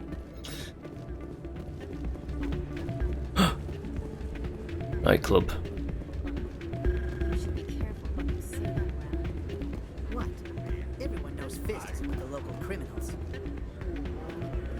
Fist? Local criminals? I'd bring her back in a second, but she doesn't want to now. I'll see if I can talk some sense into what it's Be careful. You know how stubborn your sister. I need to find all of these keepers. Suspicious gambling machine. Interesting. I think somebody rigged this machine to funnel credits through the system. Trace a signal. Okay, trace it. Could be a good lead. Welcome to Flux. Name's Doran. What can I do for you? Is this a casino? Among other things, yes. We've got some quasar stations, if you're interested. Are you the owner? Owner, cook, and bartender. I've even been known to dance a little when the mood strikes me. We've got some quasar stations, if you're interested. Goodbye. Enjoy your time here at Flux. Sorry, I'm kind of busy right now. So, what can I do for you? What were you discussing with the Volus? Who, Doran? Oh, I was just asking him about my sister. See, she worked for Doran before she left to... Ugh, sorry. I don't want to bore you with my problems. I'm interested to hear what you have to say. Well, okay. My sister Jenna left here to go work at Cora's Den. The problem is, she's working as an informant for CSEC. You know, eavesdropping on the people there. If they find out what she's doing, they'll kill her. Being an informant is a dangerous job. That's what I've been telling her. I don't know. Sometimes I think she stays there just to spite me. Do you know who her contact at CSEC is? No, it's all very secret. Last time I asked an officer, he told me to stay out of it, for Jenna's safety. Maybe I could help her understand just how dangerous Cora's Den is. Would you? That'd be great. Just don't tell her I sent you. Well, I should get back to work before I get in trouble. Thanks. Again, so the reason why I'm doing all the it's an RPG, this game. People generally forget, like, it is like a shooter action game as well, but like it is first and foremost an RPG, a role-playing game. So the more quests that you get and beat, the more XP you get, and the higher you level up. That's how it works. Waiting for that Destiny Ascension to like fly by. The Destiny Ascension is like the massive like council Asari battleship that does flybys every now and then. So these are the wards, but you're only on like the top section. You don't actually get fully into the city like you do in Mass Effect 2. You get more into the nitty-gritty in Mass Effect 2, I feel. I don't sell this mod. Look, I know it was you. I remember your face. Really?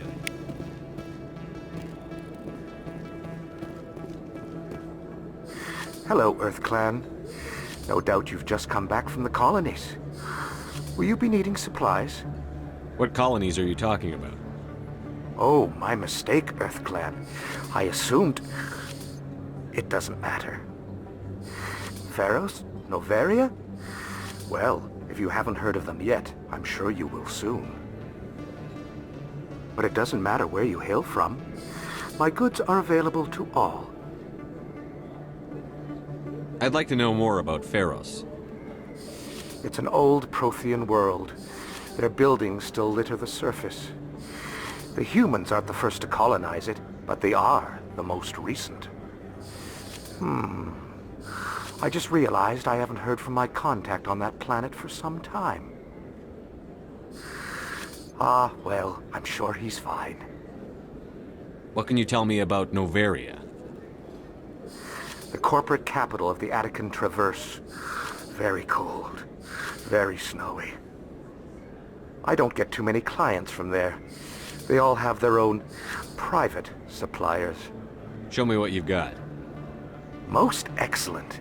I am sure you will find something pleasing. Please, I need something pleasing. Unique items. Okay. Is that really... Wow! It's you! You're Commander Shepard, the hero of Eden Prime. I am so honored to meet you. Nice to meet you. And you are? My name is Conrad. Conrad Werner. They say you killed more than 100 Geth on Eden Prime. I spend most of the time trying to stay alive and help the colonists. Hey, I know you're probably busy, but do you have time for a quick autograph? Anything for a fan. Here. Thanks. I really appreciate it. My wife is going to be so impressed. I'll let you get back to work. But next time you're on Earth, I'd love to buy you a drink. Thanks again! Uh-oh. Conrad Werner, the fan. Shorban. He's over there, huh?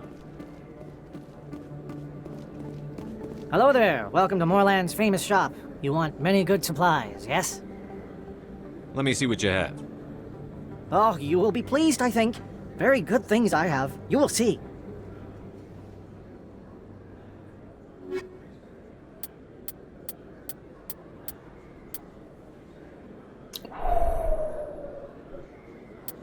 You know what? We need it. We need to get the grenades. It's important for a Paragon run later on with the main missions. Medical stuff? Nah. But I need 20,000 credits for a certain armor. Alright. Alright. Commander, I wasn't expecting to see you again. Is there something you want? You can start by telling me the truth, Shorban. I'm not sure what you're referring to.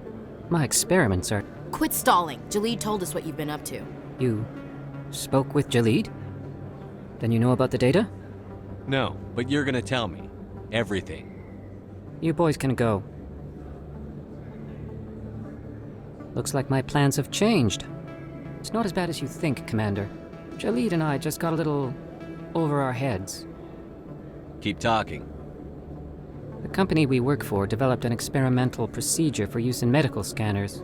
Jalid and I saw even more potential, so we stole the plans and secretly developed a tool to scan the Keepers. Can you imagine? A tool that can actually get readings from the Keepers? What's so special about that? The Keepers are almost impossible to scan, and you can't capture them or get samples. They just self-destruct. After centuries here, we still don't know anything about them. Don't you see? We were the first to scan them, ever.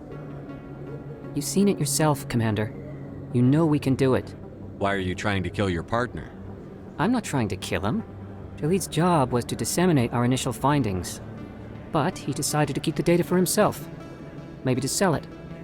I don't know. So you're just trying to get back what Jalid already stole? We lost our heads. We just couldn't let an opportunity like this pass us by. Commander, if you'll just continue gathering data for me, imagine what we might learn. And you'll stand to make a bit of a profit yourself, remember? I suppose a little scanning here and there won't hurt anyone? Very good. Maybe if you wouldn't mind speaking with Jalid. The data you're gathering for me is useless if Jalid won't help me analyze it. I'll go have a chat with him right now. Thank you. And happy scanning, Commander. Okay. We're really close to Cora's den as well here, but yeah, let's just continue. There's a few keepers that I have not scanned as well that we need to get back onto the scanning train.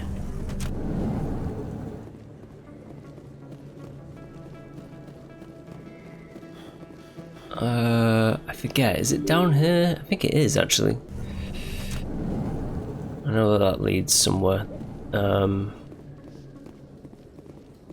entertainment news, Francis Kitt has announced plans to direct Hamlet with L-Corps cast members. The production will open dramatic theater to the L-Corps with a Hamlet who uses L-Corps body language and pheromones. Kitt claims that he's also excited by giving a human audience the chance to judge Hamlet by his deeds and not his emotions. Oh, is that so?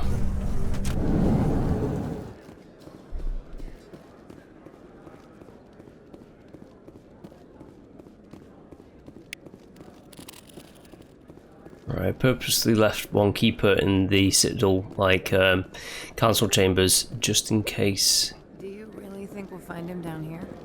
He always stops in for a few games of Quake. Looks like whoever it was bounced the signal off a hidden relay. I'll trace the new signal. Keep tracing it. We'll find it. Eventually. Reports are circulating that Alliance Ambassador Udina has accused a Spectre of orchestrating the attack on Eden Prime. Udina reportedly based his accusation upon eyewitness accounts of the scene, but lacked the evidence to demand further investigation. When asked to comment, a council spokesperson would only state that the investigation of the attacks upon Eden Prime was currently ongoing.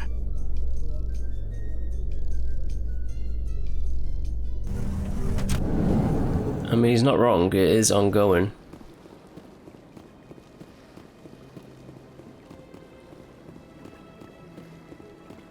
Oh, we need to find Jalid actually. Scan you. I've not scanned a few over there actually, now that I've come to think about it. There's quite a few keepers to scan. We need to go back to CSEC really quickly. I'm not using the fast travel system with like the sky cabs that are just like, you know, those cars right there. I've just been walking and doing my slow jog.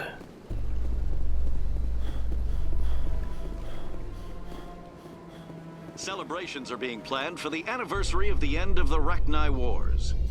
Many Council worlds, particularly Asari and Solarian colonies, will hold victory parades to commemorate the defeat of the invading Rachni.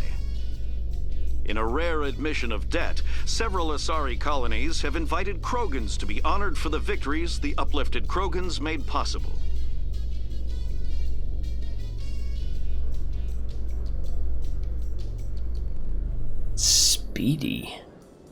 Speedy lifts.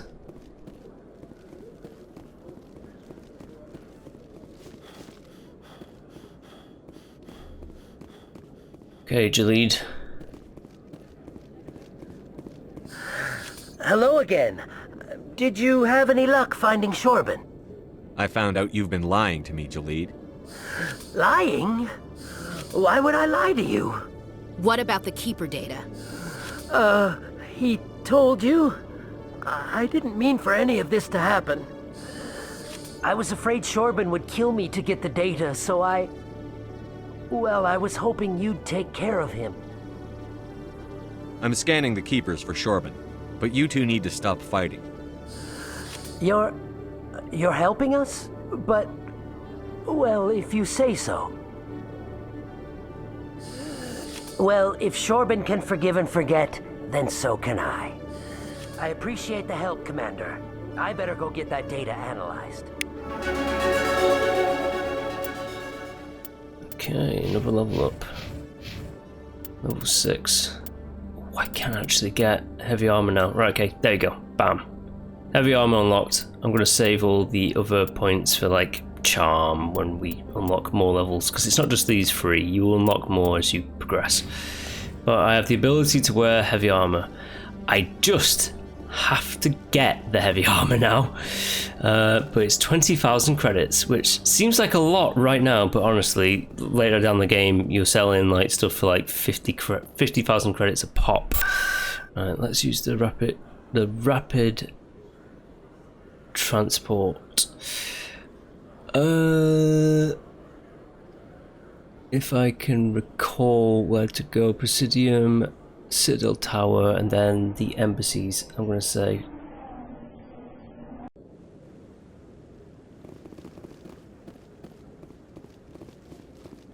There's one keeper that I left right over there.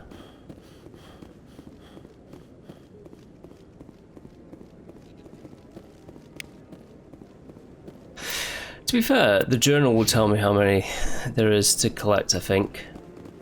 It's like 30 of them.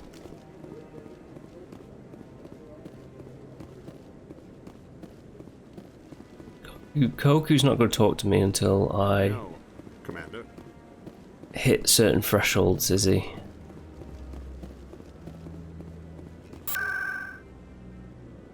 Right, embassies.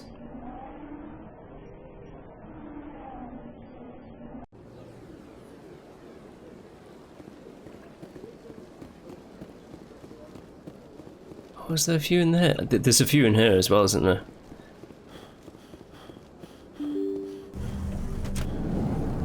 This is like one of those bits that's like is actually a collectathon. It's one of the only bits in the game that has that that collectathon kind of feel to it, admittedly, with like scanning the keepers.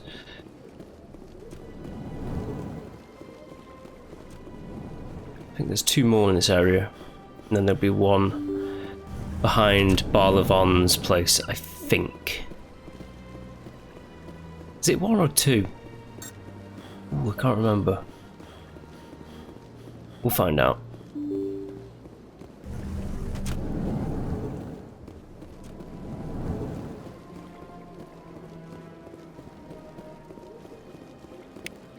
We should get like a decent amount of XP from this as well. When we complete the mission, you get more from completing like quests than like little individual bits. The Sana Dantius.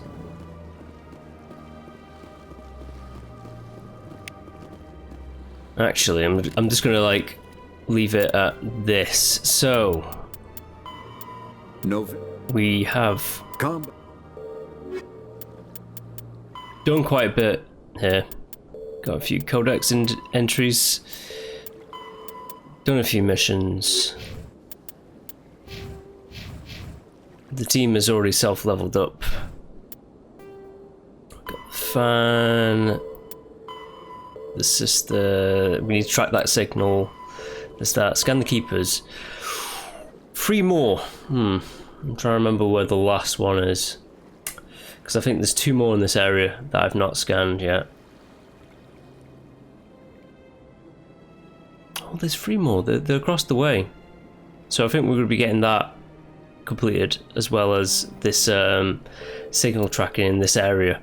But we're going to leave that for next time. If you have been enjoying my replay-throughs of Mass Effect, and again, this is the last time that I'm playing it. I'm playing a Paragon playthrough. I am doing like a different romance option for this final playthrough, kind of like the true one.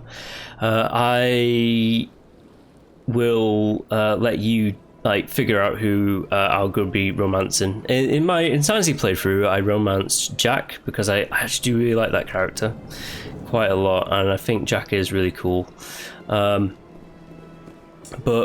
for this final playthrough, I'm just romancing a certain character that I think, if they ever get around to a Mass Effect 4, yes, I say 4 because I'm not playing Mass Effect Andromeda. That's the only one that I flat out refuse to play. I think the character that I'll be romancing in this playthrough might have a significant role in the next Mass Effect game, if it ever sees the light of day. But yeah, I love this series, hence the reason why I'm playing it again. This series, along with like Legacy of Kain and the Witcher series, yeah, like Mass Effect, Witcher, Legacy of Kain, my favourite gaming franchises of all time. And I'm super looking forward to getting further into Mass Effect 1. And if you are as well, please do like and subscribe. And I shall be back next time with more of Mass Effect. Right, until next time, bye.